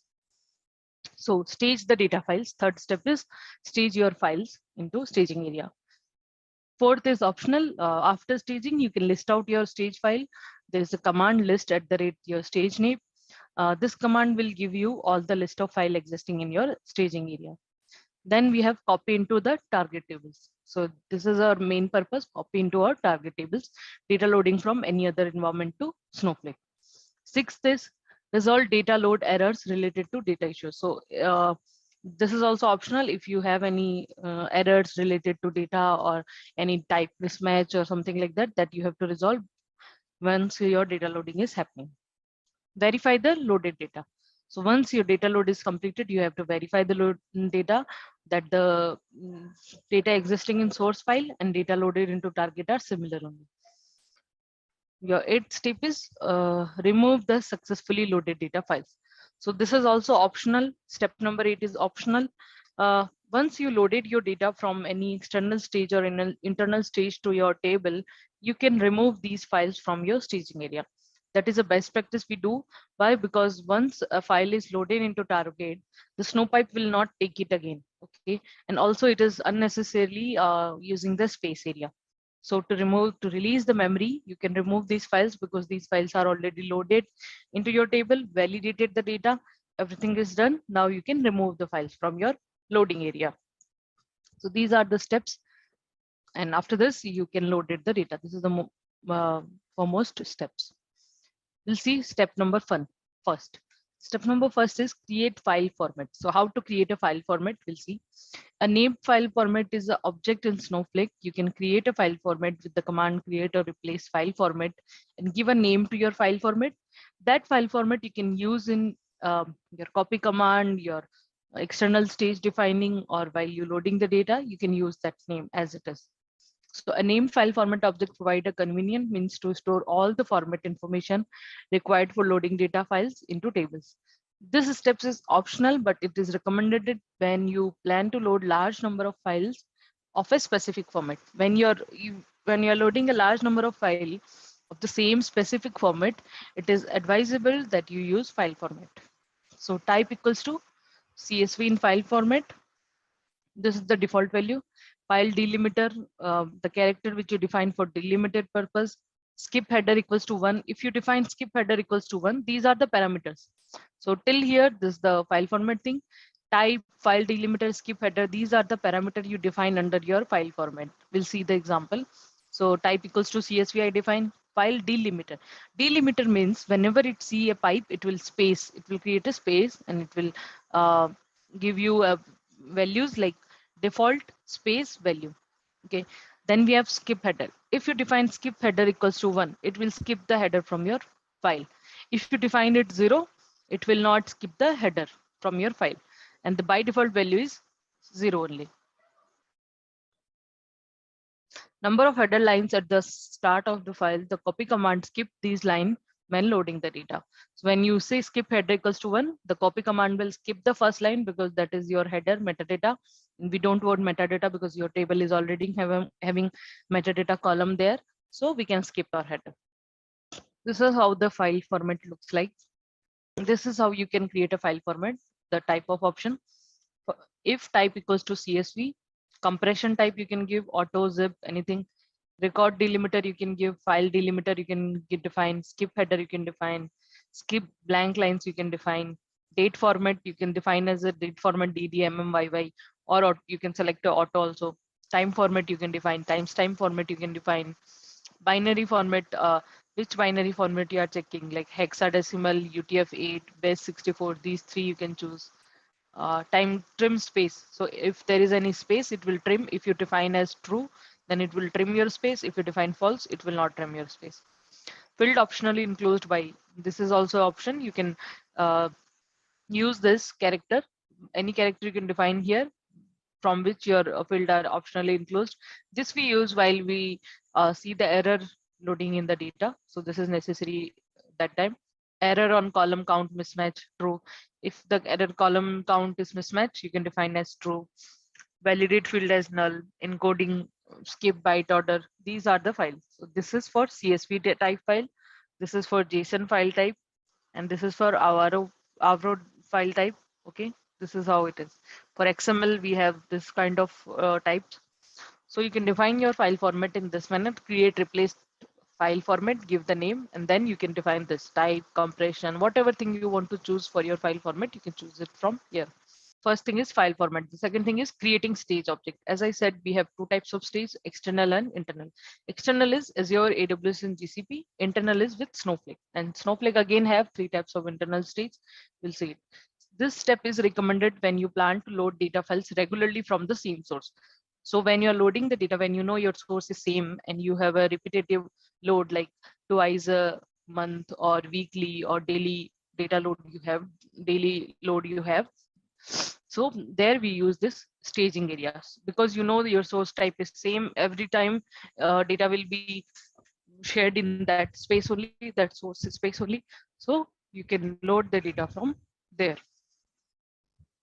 Note that if you specify the file format option or name file format object for the stage, it is not necessary to later specify the same file format in copy command. So while creating a stage also we define a file format. So it is not necessary that you use the same file format in copy command or same in creating the stage. It could be differ also. So you can define as many file format you want. You can create two file format. One you can use while creating the state. Second you can use while creating the while copying the data. So we have two types of stage, external and internal. Internal stage again defined in two types. Users three types: user stage, table stage, and name stage. User stage is assigned to every user, every particular user. Let's say I am a user in Snowflake. I have my internal stage and I can access that stage by @ and tilted symbol. And this is user specific, so only single user can load the data into multiple tables. So accessed by a single user for data load in multiple table. So if I am the user, I can load the data from my user stage to any table I want, but the other user cannot use that staging area because that is assigned to only user. So stages referenced as this cannot be dropped or altered. These kind of stages are cannot be dropped or altered. They are by default there, given by Snowflake. You can just access them with the help of the symbol @ and tilted. Now we have table stage. So table stage is just similar to your user stage only. Every table have its staging area.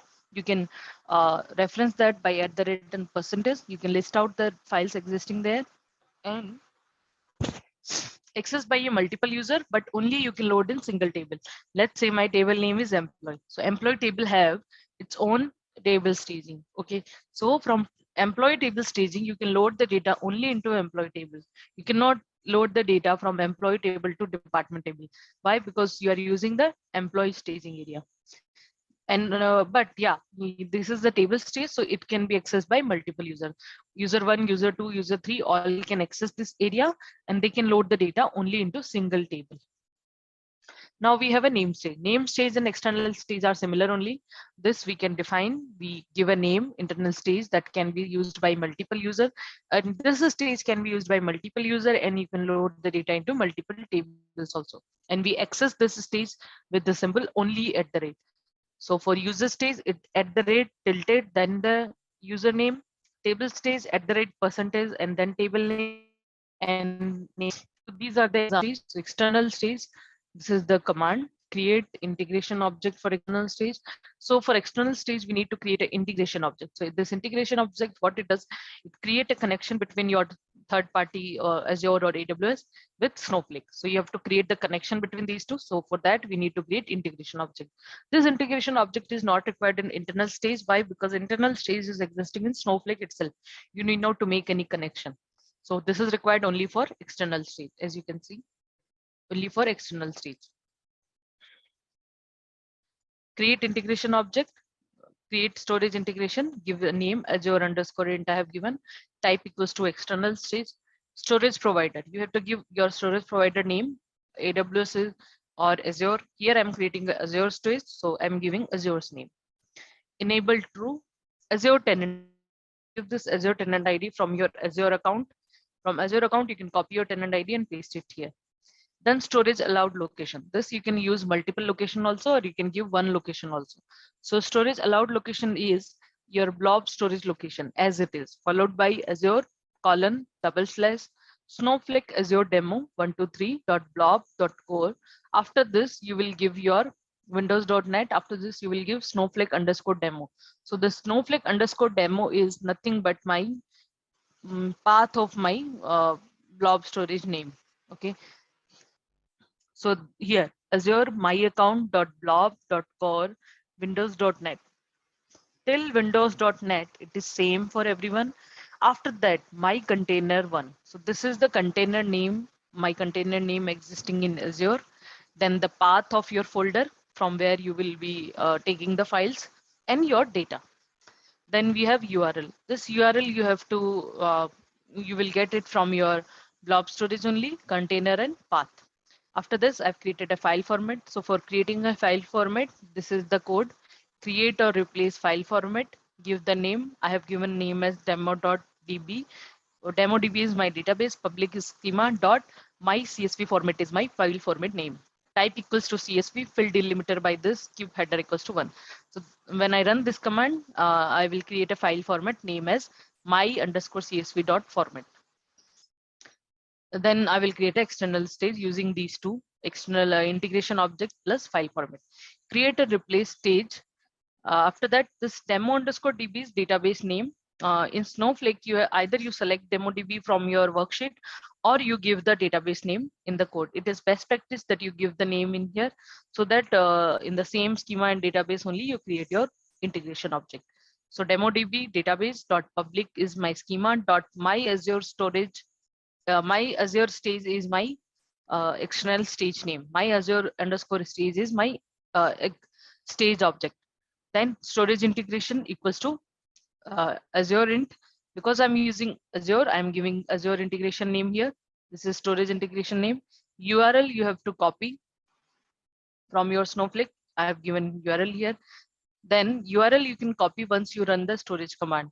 So you can copy from Snowflake once you run show storage command. Once you run the show storage command, you will get this URL from your Snowflake account and you can paste it here.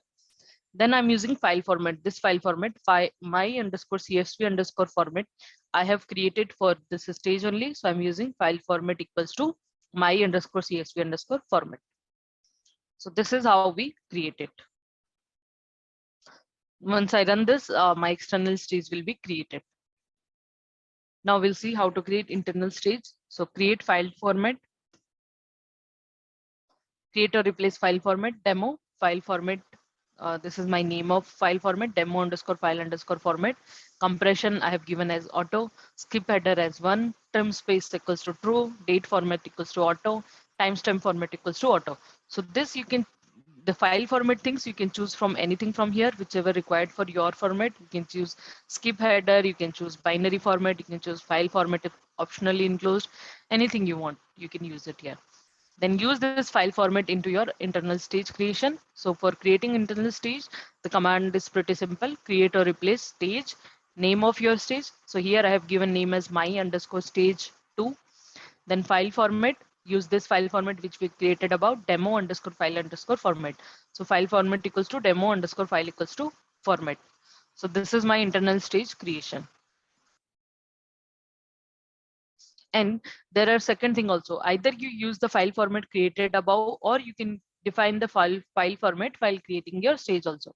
So create or replace stage, demo stage is my staging name, file format equals to, so instead giving the name of file format, like here I've given demo _ file _ format. Why? Because this file format I have created above also, this file format.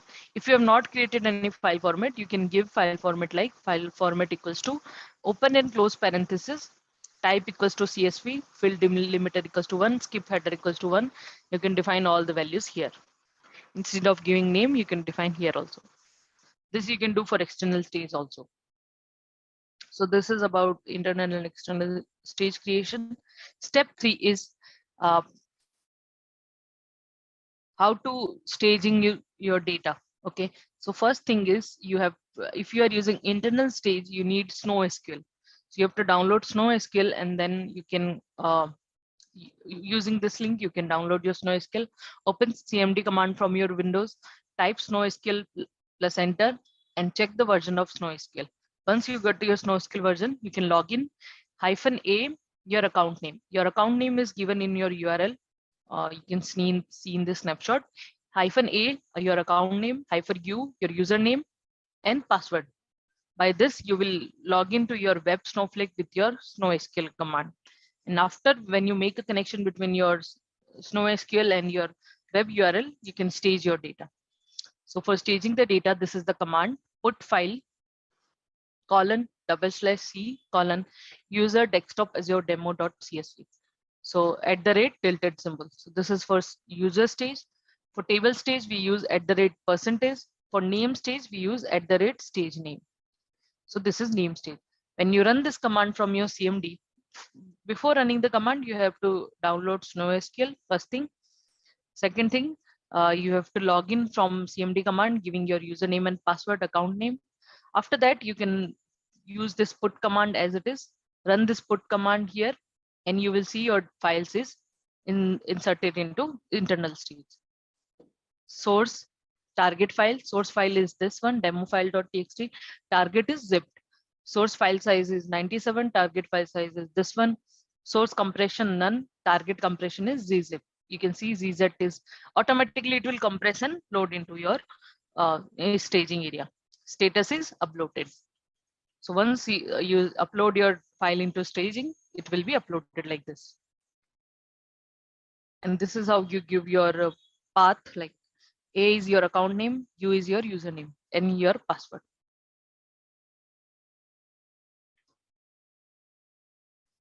This is how you stage your file.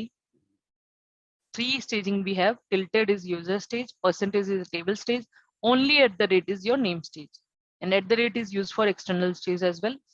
So here you can see @ test is your table stage, @demo stage your internal stage, @tilt is your user stage. And this is how the output will be same only. Only put command is same only. Only thing is @tilted, and %. This is the difference.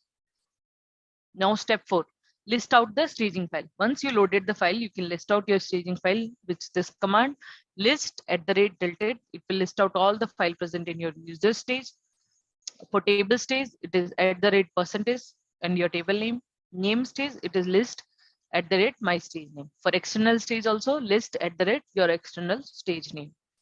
By running this command, you can list out your staging file.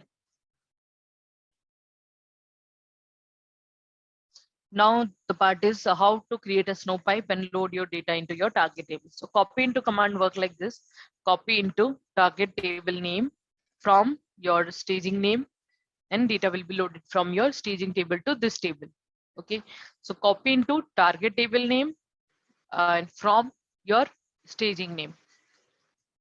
For data unloading, you can use copy into your stage name from your table name. So this is data loading, this is data unloading. Loading means you are loading data from stage to table. Unloading means you are loading data from stage to table. Table to stage. Now what is Snowpipe? So Snowpipe enables loading data from files as soon as they are available in stage. As I said, when you created a Snowpipe, it will automatically take the new files from your staging area and load into your file. You need not to run copy into command again. The Snowpipe will take care of this. This means you can load data from files in a micro batches, making it available to user within minutes. So within minutes, you will see your data is available into your target table, rather than manually executing copy statement on a schedule to load large batches. So rather than using manually copy into command, you can create a Snowpipe, and that Snowpipe will trigger once a new file is available into your staging area, and it will load into your target table. So for loading, the command is copy into target table name from staging name. Seventh thing is verify the count of record. So we reach to step 7. Till step 6, it is creating file format, then creating stage, then staging your data, then listing your staging data, and then copy into command. Now we'll see after loading the data how you will verify your file. So you can verify with the help of hash command, hash function. Hash function, what it will do, hash is a function, automatic system generated function in Snowflake. You can use it. It will calculate a hash value of your column 1, 2, 3, 4, and you can compare this hash value from target and stage table. You can verify count also. So for verifying count, you can just simply run select counter star from your staging area and select counter star from your table name. Hash value can compare for target table and source stages table. This will compare the hash values. So you will get to know, like in first row and second row, is there any changes between source and target? So that you can do. You can calculate a hash value of your target table and hash value of your source table, and you can run a source minus target query. Then this is the data load check.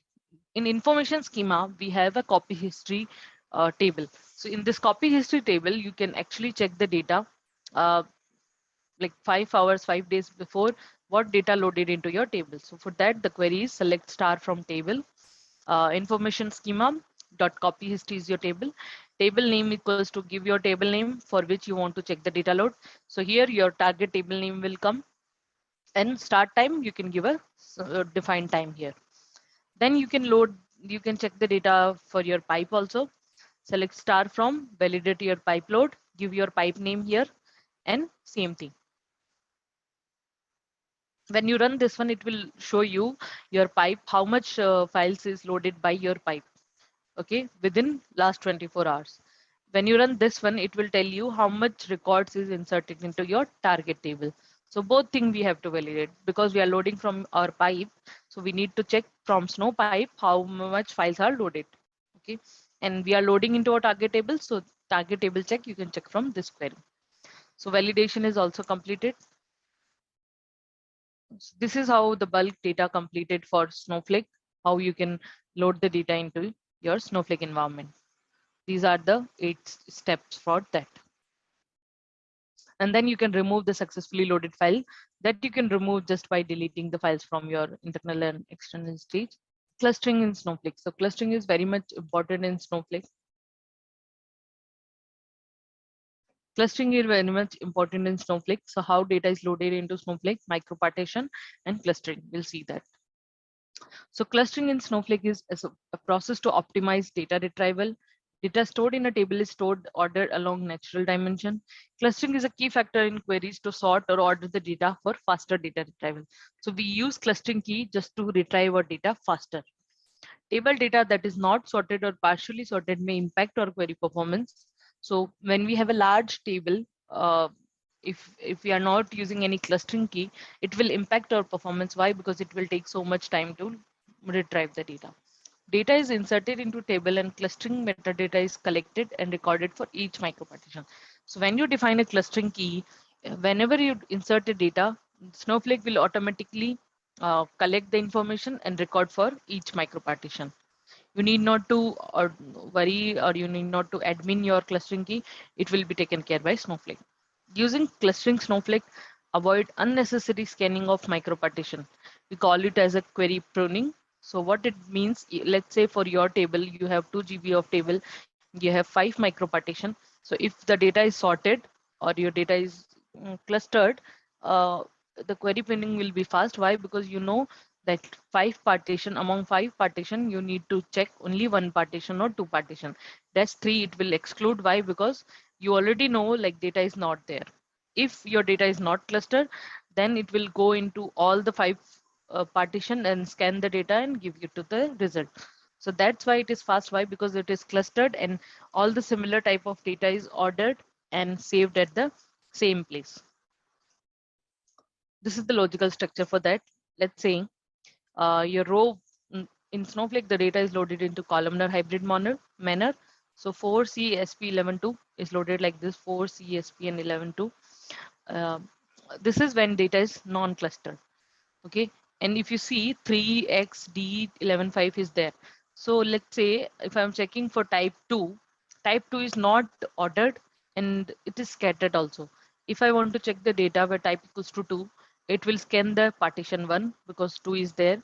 It will scan the partition 2 because 2 is there. It will scan the partition 3 also because two values are there. And it will scan partition 4 also because there is one value with 2, right? So it will scan all the 4 partition when I run a query where select star from table where type equals to 2. Okay, but if you cluster your data, like this, so then this 2 2 2 is scattered. But once you uh, run a clustering key, you will see this 2 and 11.2. 11.2 was scattered earlier, but now what I did, I got this 11.2 and I will store this 11.2 here when data is not clustered. See, the type equals to 2 and date equals to 11 by 2. When I run select name country from table where type equals to 2 and date equals to 11 by 2. When I run this query, it will scan 1, 2, 3 and 4 partition unnecessarily, right? But if I do partition, new micro partition after clustering, if I see the data, if you see here, all the two values are clubbed together and that is in first box. All the 11.2 are in first and second box. So third box, it is 11.3, 11.4, 11.5. So same type of value are all together and also they are in order. So 2, 3, 4, 5, 6 like this. Also date 11.2, 11.2, 11.3. So before, if you see before clustering, it will scan in partition 1, 2, 3 and 4, right? But after clustering, it will only scan partition 1 and 2, where my value of type equals to 2 and date equals to 11 by 2. So this is faster, right? Why? Because it will scan only one partition and two partition. It will not go to partition 3 and 4.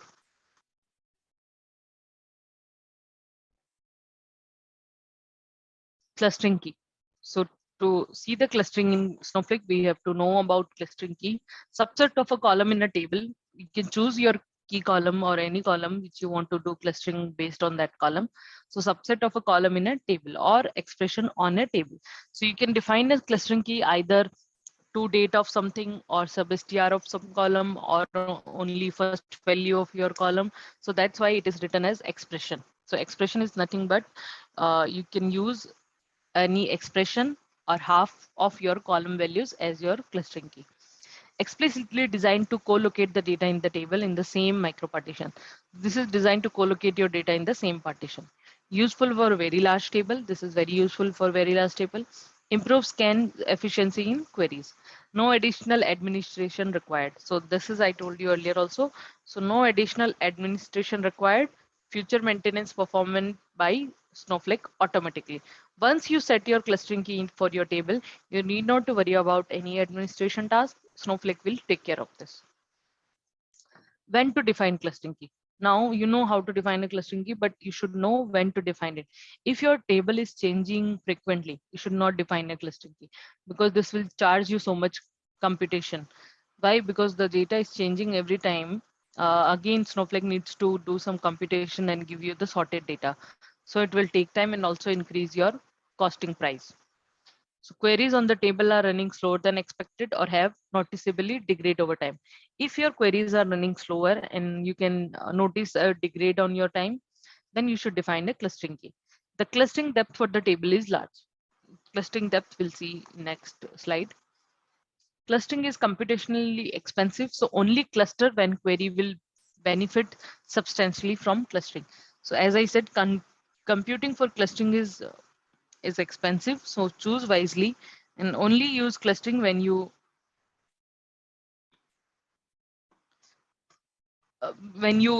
see like query will be benefit your clustering will benefit your query performance. Only then define a clustering. Unnecessary, if you define clustering key, it will unnecessarily increase your expenses. Unnecessary increase your costing for Snowflake. So clustering key and clustered table. In general, Snowflake produce well-clustered data into tables. However, over time, particularly as DML occurs on very large table, the data in some tables rows might no longer cluster optionally on desired dimensions. So in general, Snowflake actually produce well-clustered data only, but after DML operation, if you do not define a clustering key, it will not cluster your data. Okay, and you will see your data scattered. So for that, you have to define a clustering key. To improve the clustering of your underlying table micropartition, you can always manually sort rows on key table columns and reinsert them into the table. That also you can do. However, performing these tasks could be uh, expensive, right? So instead of doing this, you can define a clustering key. Snowflake supports automating these tasks by design one or more table as a clustering key for the table. So to improve the clustering for the underlying table, what you do, you can sort your rows and insert them again. Okay, then also it will be inserted because Snowflake in general produce well clustered data only. But this is a time taking time and also consuming some credit for Snowflake. So for this, Snowflake have this automatic thing, that is clustering key. You can give one or two column or expressions as a clustering key. A table with a clustering key defined is a considered to be clustered. So when your table is defined with some clustering key, that table considered as a clustered table. So for each table, we don't have clustering key. Only for particular table where you define clustering key, we have cluster. So for the table where you define a clustering key, we call them as a clustered table. Consideration for choosing clustering for a table. Now you have to choose which table you want to cluster. Whether you want to for this, we should choose wisely, and we should consider these points which is written here. Whether you want to faster response time or lower overall cost, clustering is best. So clustering is best for a table where you meet these criteria. First one is the table contain a large number of micro partition. Typically, this means that the table contains multiple terabyte of data. If your table is huge and there are so many micro partitions, then you should define a clustering key. Then your query pruning will be fast, and at the time of data retrieval, it will scan less micro partition only. Otherwise, it will go in each and every micro partition and bring the data, and this is a time-taking task. The queries can take advantage of clustering. Typically, this means that one or both of the following are true. These two, if these two examples are true, then only query can take the advantage of clustering. First thing is the queries are selective. In other words, the queries need to read only a small percentage of row. So if you're running select star every time, then the clustering will not help. Let's say you have a terabyte of data in a table, but every time you want a particular data only, a filtered data only, then the clustering is good for ourselves. So for that, if you are reading only particular a small chunk of data from your terabyte with some filter, with some order by or with some any having condition, then you should use a clustering. Thus, the usually a small percentage of micro partition. So usually you have a huge table, but you require only small percentage of data for your purpose. There you can use clustering. The query sort the data. For example, the query contains an order by or clause on the table. That also a good question. A high percentage of the queries can benefit from the same clustering key. So a high percentage of the query can benefit from the same clustering key. You should choose a clustering key very wisely. Let's say you have a 10 column in a table and you choose a wrong clustering key that is increasing your depth and causing you so much cost. So it will not help you, right? So choose a clustering key very wisely that query is giving benefit to the table, high percentage of the queries. Okay. In other words, many and most queries select on or sort on the same few columns. So in many select query, we sort on a same column only. Mostly sort can be happen only on date column, sometime on salary, sometime on creation date, times time. So these are the few columns which we use mostly in a select query to sort the data. Now, clustering depth. So clustering depth is something to calculate whether your clustering key is perfect for the table or not. Like I said, in a table, you have 10 columns and you have to choose your clustering key very wisely. So if the clustering depth is high, then your clustering key is not good. So you have to choose it based on these conditions. Snowflake maintains clustering metadata for the micropartition table, including the total number of micropartition that comprise the table. First thing is total number of micropartition that is existing in the table. The number of micropartitions containing values that overlap with each other. So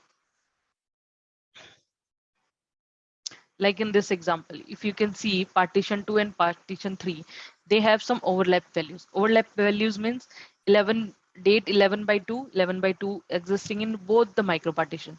So this we call as a overlapping of data. Overlapping means the same data existing in partition 2 and the same data existing in partition 3 also. So overlapping should be less when you are defining a clustering key. The number of micropartition containing values that overlap with each other in a specified subset of telum columns, the depth of the overlapping micropartition is greater. When you have more overlapping records, then the depth is more. So you should choose a key where overlapping is less.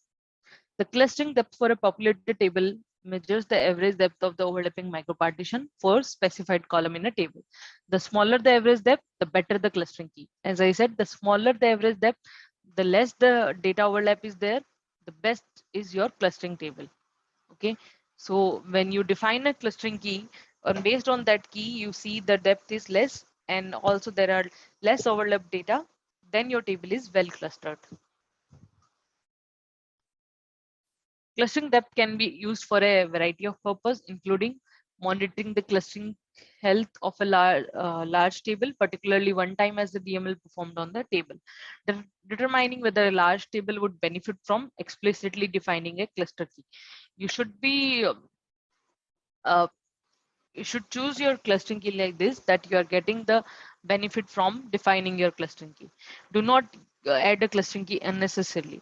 The clustering depth for a table is not, and also the clustering depth is not only measured to check whether your table is well clustered or not. Sometimes your clustering depth is greater, but still you are getting the benefit from clustering. So this is not the only measure, but yeah, this is one of the measures to choose your clustering key. If queries on a table are performing as needed or expected, the table is likely well clustered. So if your queries are performing well, then your clustering, your table is well clustered. You need not to check depth and all. If query performance degrade over time, then you should go for a clustering. If you see, like today, the same query is taking 1 hour. Tomorrow it is taking, today the same query is taking 10 minutes. Tomorrow it is taking 15 minutes, then 20, then 30, and it is increasing over the time. So this is the sign where you have to define a clustering key. This is the uh, this is how we calculate overlapping depth. So let's say I have a range of table where A to D. This is well clustered, where the overlapping partition is 0, because all the tables are having individual data and they do not overlap with each other. And the depth is 1. This is the best condition. But generally, we can see this one: A to D, E to J is separated, but K to N, L to S, Q to Z, these three are having some overlap. So if there are overlapping data, there are 3 overlapping data, then your overlap depth will be 2. Here you can see 3 overlapping is there. So your depth is 3. Here you can say all the 5 are overlap. Then your overlapping is 5. So this is the worst situation when you see your all the partitions are overlapped and still you are using that column for your clustering. So this is worst situation. Best situation is when your depth is less and your partitions are 0. Then we have reclustering. So as DML, if we have clustered a table, okay, but the table will not be like that. Someone will insert, update, or do some DML operation on into your table. So data will be changed. So again, you have to recluster your table. Okay, that you need not to do manually. Snowflake will do in a uh, backend, and you will get the best data. So are performed on a cluster table. As a DML operation like insert, update, delete, merge, or copy are performed on a cluster table, the data in the table might become less clustered. Obviously, it will become less clustered. Why? Because your data is changed now. It could be possible that you have inserted some rows that needs to be clustered again. Okay. So periodically regular reclustering of the table is required to maintain optimal clustering. So after the period of time, you should recluster your table, okay, to maintain the optimal clustering. During reclustering, Snowflake uses the clustering key for a cluster table to recognize the column data so that related records are relocated to the same micropartition. This DML operation delete the affected record and reinsert them, grouped according to the cluster key. So let's say, for example, uh, you have clustered your data, but you see the new records with 2 and 11 2 are inserted. So what Snowflake do, it will delete the data from this partition 3 and insert with the new values. And again, clustered your data, and you will get your clustered data.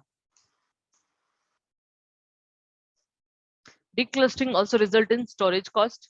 And each time data is reclustered, the rows are physically grouped based on the clustering key for the table, which result in Snowflake generating new micropartition for the table.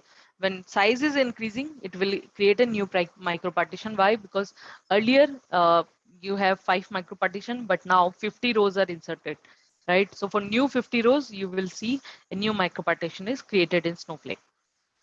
Adding even a small number of rows to a table can cause all micropartition that contain those value to be recreated.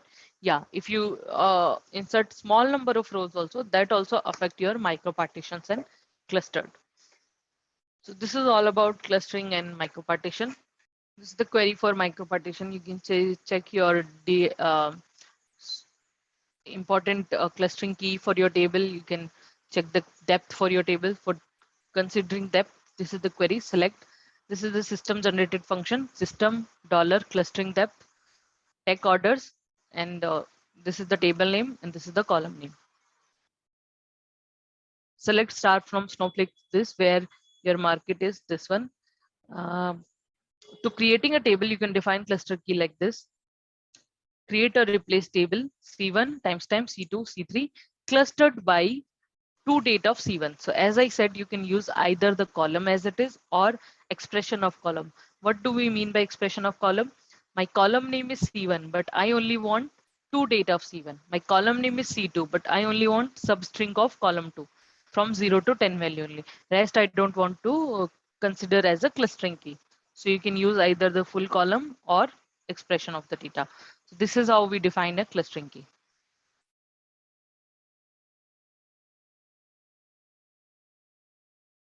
Hi guys, I welcome you all to this amazing session on Snowflake interview questions. Snowflake is gaining momentum as the best cloud data warehouse solution because of its innovative features like separation of computing and storage, data sharing, and data cleaning. It gives support for popular programming languages like Java, Go, .NET, Python, etc. So tech giants like Adobe Systems, AWS Informatica, Logitech, Looker are using the Snowflake platform to build data-intensive applications. So therefore, there is always a demand for Snowflake professionals. So as per Indeed.com, the average salary for a Snowflake data architect in the US is more than 150,000 US dollars per annum. So if that is the career move that you're planning to make and you're preparing for a Snowflake job interview, then in these questions, we will try to cover the maximum questions that you might face in an actual interview. So without any further delay, let's begin with our questions. So before moving ahead, I want you guys to subscribe to Mindmajix YouTube channel and also hit the bell icon so that you never miss an update from us. So let us begin with our first question. So the first and foremost question, and it is pretty obvious, the question is, what is Snowflake? So Snowflake is a cloud-based data warehouse, which is implemented as a software as a service platform. So it is built on a new SQL database engine with unique architecture built for the cloud. So this cloud-based data warehouse solution was first available on AWS as a software to load and analyze massive volumes of data. The most remarkable feature of Snowflake is its ability to spin up any number of virtual warehouses, which means the user can operate on unlimited number of independent workloads against the same data without any risk of contention. So this was the definition of Snowflake. The next question here is Snowflake an ETL tool? So the answer to this question is yes, Snowflake is an ETL tool. So here you might have to explain what is ETL. So ETL is a three-step process. The first step means data extraction. So here you extract the data from the source and create data files. So data files support multiple data formats like JSON, CSV, XML, and so on. The second step is the loading of data. So here you load the data in an internal or an external stage. So data can be staged in an internal Microsoft Azure blob or an Amazon S3 bucket or Snowflake managed location. And the third step in this process is data loading.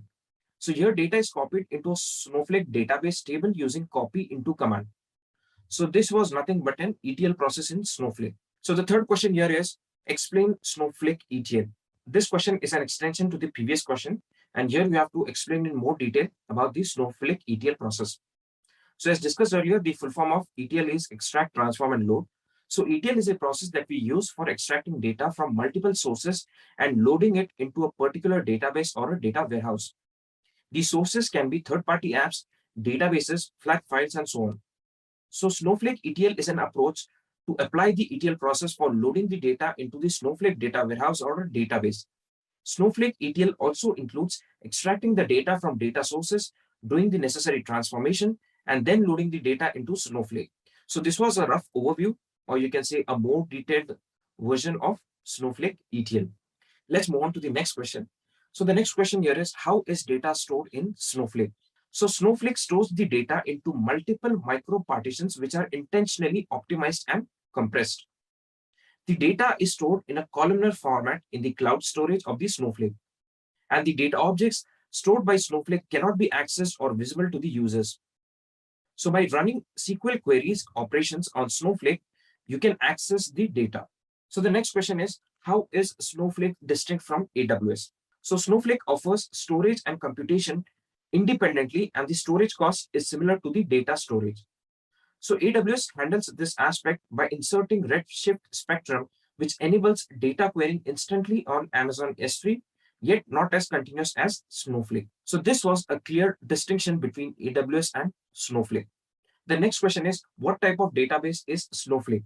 So Snowflake is built entirely on SQL database. So what is SQL? SQL is a columnar stored relational database that works very well with Excel, Tableau, and many other tools. Snowflake contains its query tool, supports multiple statement transactions, rule-based security, etc., which are expected in a SQL database. So let's just move on to the next question. So the next question here is, can AWS Glue connect to Snowflake? So the answer to this question is yes. AWS Glue represents a comprehensive managed environment that easily connects with Snowflake as a data warehouse service. These two solutions collectively enable you to handle data ingestion and transformation with much more ease and flexibility. So here the interviewer might ask you some more questions about AWS Glue. So let's say if we asked you, what is AWS Glue? Like, give me the definition of AWS Glue. So the AWS Glue is a serverless data integration service that makes it easy to discover, prepare, and combine data for analytics, machine learning, and application development. So AWS Glue provides all the capabilities needed for data integration so that you can start analyzing your data and putting it to use in minutes instead of months. So this was the definition of AWS Glue. Okay, so now you have both the definitions, AWS Glue as well and the Snowflake as well. Let's just move on to the next question. And the next question here is, explain the different types of Snowflake editions. So as you can see on the screen, these are the various types of editions of Snowflake: standard, enterprise, business critical, and virtual private Snowflake. Okay, so if you talk about the standard edition of Snowflake, so this is the introductory level offering, and this provides unlimited access to Snowflake's standard features. Okay, so if you talk about the features of this edition, you can see here, it provides complete SQL data warehouse. It has secure data sharing across regions or clouds, and you also get business hour support, and you have always on enterprise grade encryption in transit and at rest.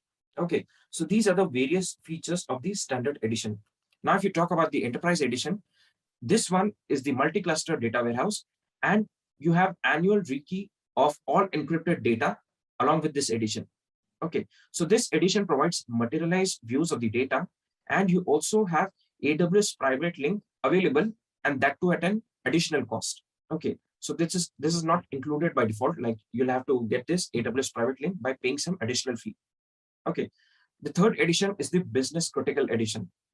So here you have HIPAA support and PCI compliance, and data encryption is available everywhere. And you also have AWS private link support, and you have enhanced security policy for this edition. And the fourth edition is the virtual private Snowflake edition. So here customer dedicated virtual servers wherever the encryption key is in memory. Okay, and customers also get the dedicated metadata storage. And you have an additional operational visibility that comes with this VPS edition of Snowflake. Okay, so these are the various editions of Snowflake, and in the interview also you have to name all the 4 editions along with the 3-4 features of these various editions. Okay, so let's just move on to the next question. The next question is, define Snowflake cluster. So in Snowflake, data partitioning is called clustering, and this specifies cluster keys on the table. So there is a process by which you manage the clustered data in a table, and that process is known as reclustering. Okay, for more clarity in the interview as well, you can draw this diagram. Okay, so the advantage of drawing the diagram is that the interview becomes very sure that you have detailed understanding of the Snowflake cluster, or for that matter, any question. Okay, so any question where you think you should draw a diagram, I insist you to draw the diagram. Okay, so half of the question is solved by drawing the diagram, and it creates a good impression of you on the recruiter. Okay, so this was all about the definition of Snowflake cluster.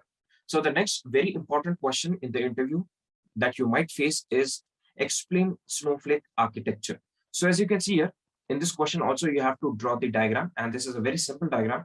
There are just 3 layers here. The first one is a cloud services layer, where you have authentication, optimizer, metadata manager, and security. The next layer is the compute layer or the query processing layer, where you have the virtual warehouses. So there can be one or more virtual warehouses. And the third layer is the storage layer, where you have the database. So Snowflake is built on top of AWS Cloud Data Warehouse, and it is provided as a software as a service offering. So there is no software and hardware and ongoing maintenance, tuning, etc. needed to work with Snowflake. So there are 3 main layers, as I already told you: the data storage layer, the query processing layer, and the cloud services layer. So if you talk about the cloud services layer, this layer coordinates and handles all the activities across the Snowflake. It provides the best results for authentication, metadata management, infrastructure management, access control, query parsing, and so on. The next layer is the compute layer or the query processing layer. Here, the virtual warehouses process the queries in the Snowflake. And the third layer is the storage layer or the data layer. So this is the layer which is known as the storage layer, and here the data is reorganized as optimized and columnar format. So this was all about the Snowflake architecture. The next question here is, what are the features of Snowflake? So as you can see on the screen, these are some of the features that you mentioned in the interview. So the first feature is the database and object closing. Next, you have the support for XML data as well. And here you have external tables and Hive meta store integration. Snowflake also supports geospatial data, and you also have additional security and data protection. Okay, apart from this, you also get data sharing, search optimization services, table streams on external tables and shared tables, and you also have result caching of your data. Okay, so these are some of the features that you can explain when you are facing such a question about the features of Snowflake. The next question is, why is Snowflake highly successful? So Snowflake is highly successful because of few key reasons.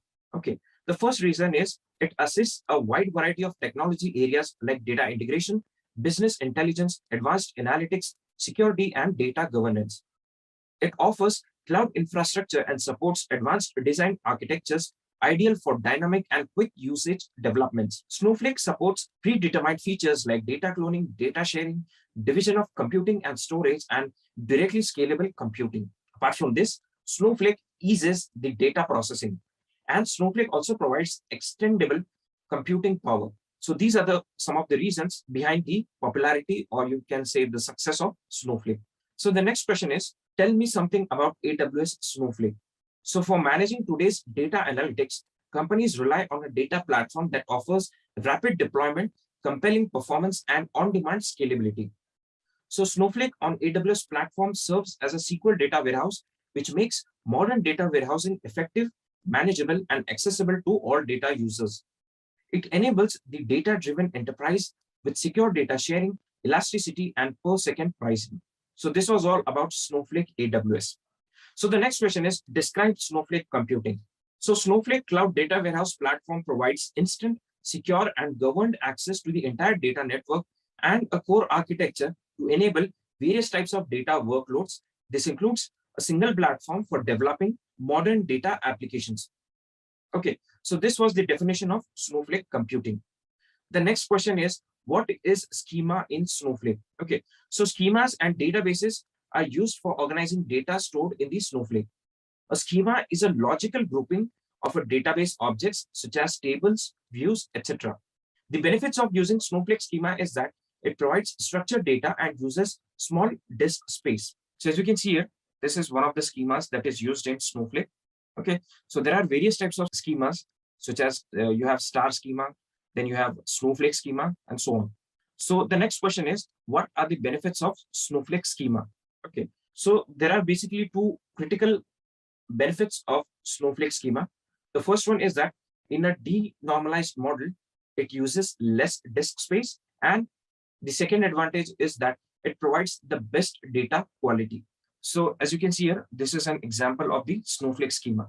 Okay, here you have a fact table, and there are multiple dimension tables associated with a single fact table.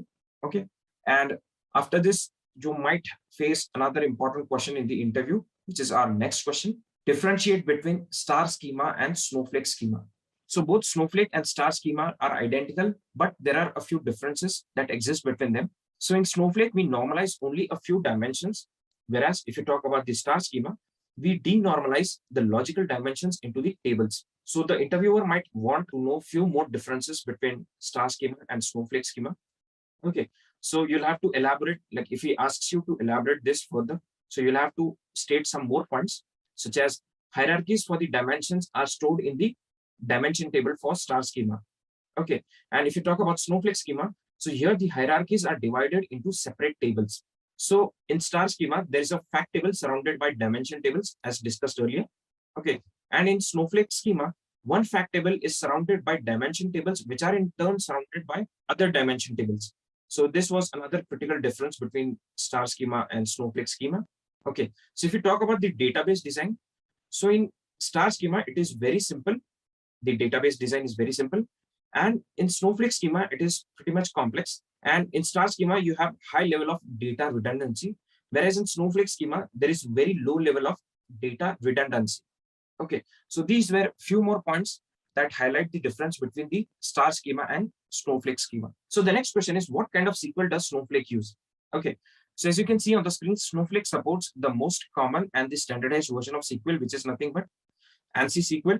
And this SQL is a powerful relational database querying engine. So ANSI stands for American National Standards Institute. This was the answer to this question. I hope you guys are understanding whatever we are discussing here. Okay, so in case you have any doubts related to the questions, you can write your queries in the comments box below, and we will try to address your queries as early as possible. Okay, so let's just move on to the next question. The next question is, what are the cloud platforms that are currently supported by Snowflake? Okay, so as you can see on the screen, Snowflake supports all the major cloud service providers, such as AWS, which is from Amazon. Then you have GCP, which is nothing but Google Cloud Platform. And you also have Microsoft Azure. So this was a very simple question, and you must know this. So the next question is, what ETL tools can you use with Snowflake? So as you can see on the screen, these are the various tools that you can use with Snowflake, such as Matillion, Blendo, Hevodata, StreamSets, ETLib, Apache Airflow, and so on. So the next question is, explain zero copy cloning in Snowflake. Okay, so in Snowflake, zero copy cloning is an implementation that enables us to generate a copy of our tables, databases, schemas without replicating the actual data. To carry out zero copy in Snowflake, we have to use the keyword known as clone. Through this action, we can get the live data from the production and carry out multiple actions on that data. This is the diagram of zero copy cloning that is available in Snowflake. So if you draw this diagram in the interview, like on a sheet of paper, so the interviewer will be very impressed. Okay, so the next question is, explain stage in Snowflake.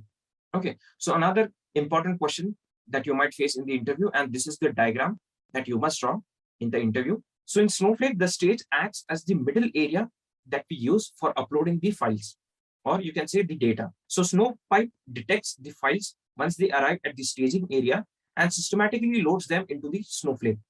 Now, if you talk about the various stages that are supported by Snowflake for this, so the first stage is the table stage. Next, you have the user stage. And the third stage is the internal named stage. Okay. So the next question here is, explain data compression in Snowflake. So all the data we enter into the Snowflake gets compacted systematically. Snowflake utilizes modern data compression algorithms for compressing and storing the data. Customers have to pay for the packed data and not the exact data. So let's just move on to the next question, which is, how do we secure the data in the Snowflake? So data security plays a crucial role in all of the enterprises. Okay, so Snowflake adopts the best-in-class security standards for encrypting and securing the customer accounts and the data that we store in the Snowflake. Okay, so it provides the industry-leading key management features, and that too at no extra costs. So you can consider Snowflake as highly secure as far as the security of your data is concerned. The next question is, explain Snowflake time travel. Snowflake time travel tool allows us to access the past data at any moment in the specified period. Through this, we can see the data that we can change or delete. Through this tool, we can carry out a few tasks, such as we can restore the data associated objects that may have lost unintentionally. Second, for examining the data utilization and changes done to the data in a specific time period. And third, duplicates, and backing up of data from the essential points in history. So these are the three tasks that you can do with Snowflake time travel. The next question is, what is the database storage layer in Snowflake? So whenever we load the data into the Snowflake, it organizes the data into compressed, columnar, and optimized format. Snowflake deals with storing the data that comprises data compression, organization, statistics, file size, and other properties associated with the data storage. See, all the data objects that we store in Snowflake are inaccessible and invisible. So we can access the data objects by executing SQL query operations through Snowflake. Okay, so this was all about the database storage layer. So the next question is, explain failsafe in Snowflake. So failsafe is a modern feature that is available in Snowflake, and this guarantees the data security. So failsafe plays a vital role in the data protection lifecycle of Snowflake. Failsafe provides 7 days of additional storage even after the time travel period is completed. Okay, so the next question is, explain virtual warehouse. So in Snowflake, a virtual warehouse is one or more clusters endorsing users to carry out operations like queries, data loading, and other DML operations. So virtual warehouses approve users with the necessary resources like temporary storage, CPU for performing various Snowflake operations. So the next question here is, explain data shares. So Snowflake data sharing allows organization to securely and immediately share their data. Secure data sharing enables sharing of the data between the accounts through Snowflake secure views and database tables. So for this question also, you can draw this diagram as you can see on the screen. Okay, so let's just move on to the next question. How can you access the Snowflake Cloud Data Warehouse? Okay, so there are various ways through which you can access the Snowflake Cloud Data Warehouse. And as you can see on the screen, these are the various ways. The first one is the ODBC driver. Then you also have the JDBC driver. Apart from this, you have web user interface. You have a few Python libraries as well for accessing the Snowflake Cloud Data Warehouse. And last but not the least, you also have SnowSQL command line client. Okay, so these are the various ways through which you can access the Cloud Data Warehouse. So let's just move on to the next question. What are the advantages of Snowflake compression?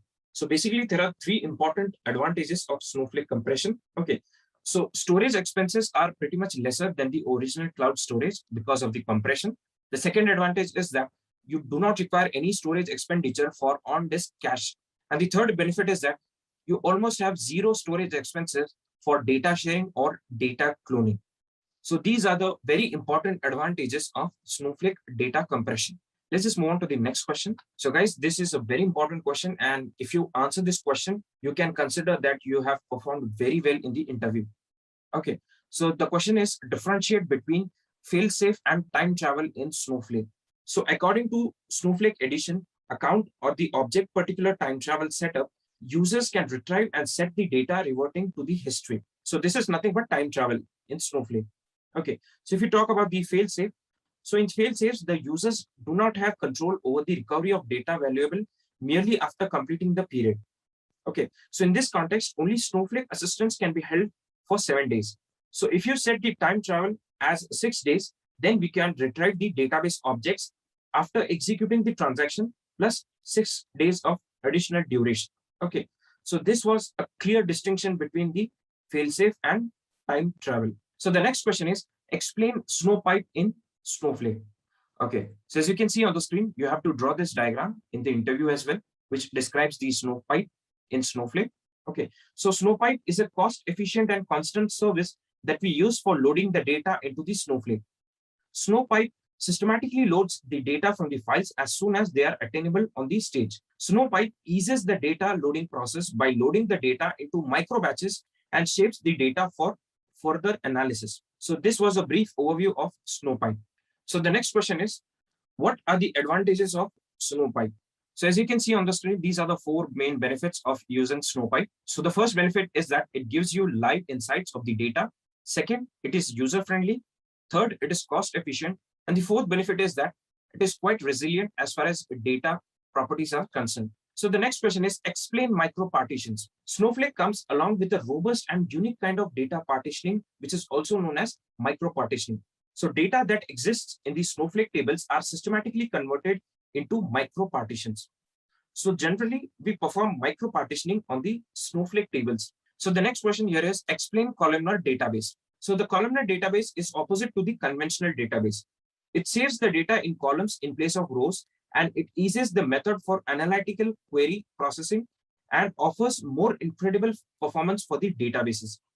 So if you talk about the scope of columnar database, so this is considered as the future of the business intelligence operations. So let's just move on to the next question, which is how to create a Snowflake task. So you can refer to the diagram that is present on your screen. Okay. So to create a Snowflake task, we have to simply use a create task command. And how do you create a task in Snowflake? So you just have to type the command create task in the schema. Like there are 3 steps for this creation. The first step is create task in the schema. The second step is usage in the warehouse on the task definition.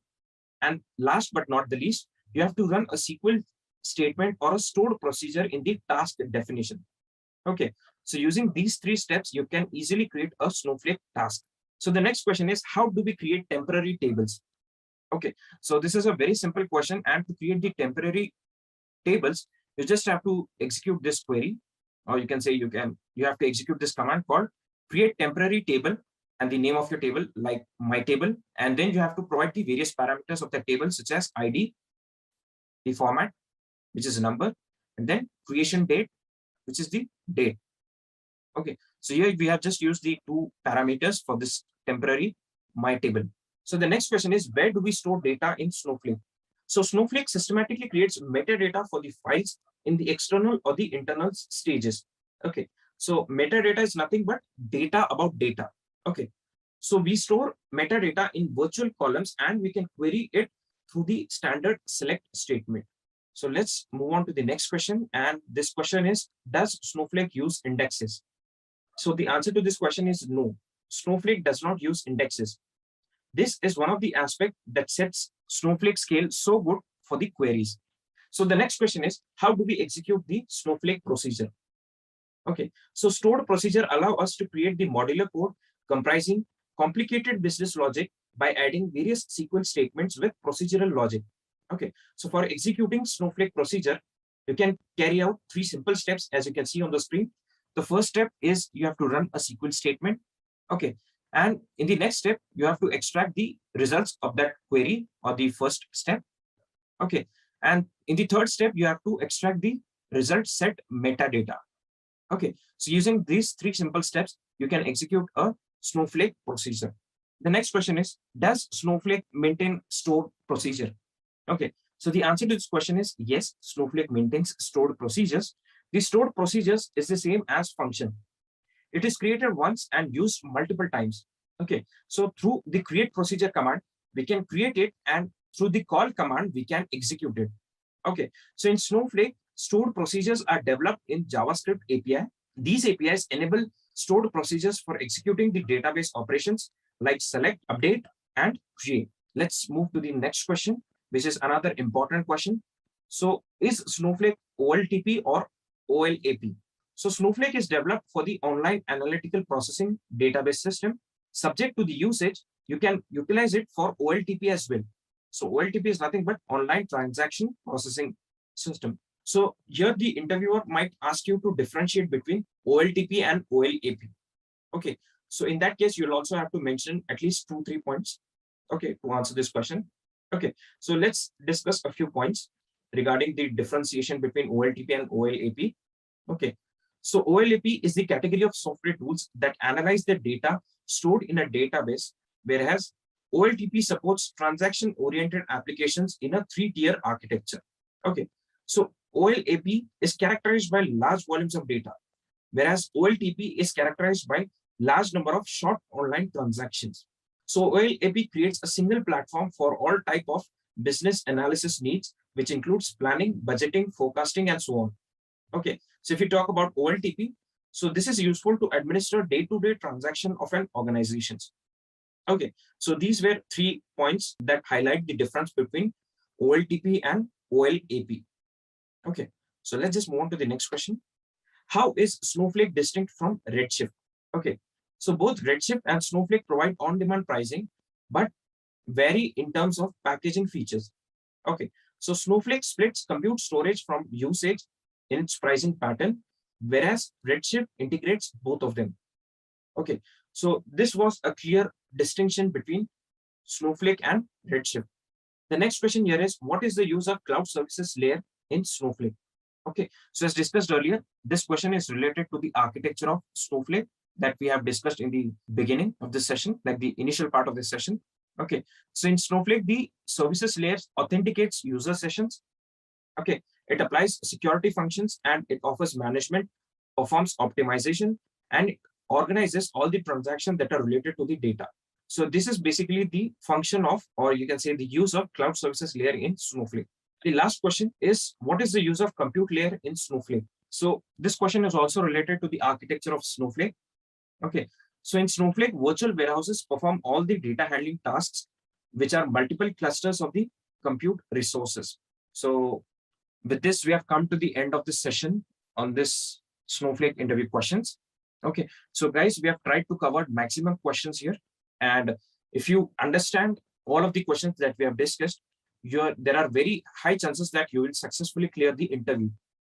Okay, so if you guys have any doubt related to the questions that we have just discussed, so you can write your queries in the comment section and we will resolve your queries as early as possible. Okay, so thank you so much for being with us and I wish you all the best for your upcoming interview. Okay, so the whole idea behind this session was, like if you have an interview in 1 or 2 days, so just by watching this video, you can get a quick recap of all the concepts that are related to Snowflake. So that's all from my side in this session. Thank you so much for being with us.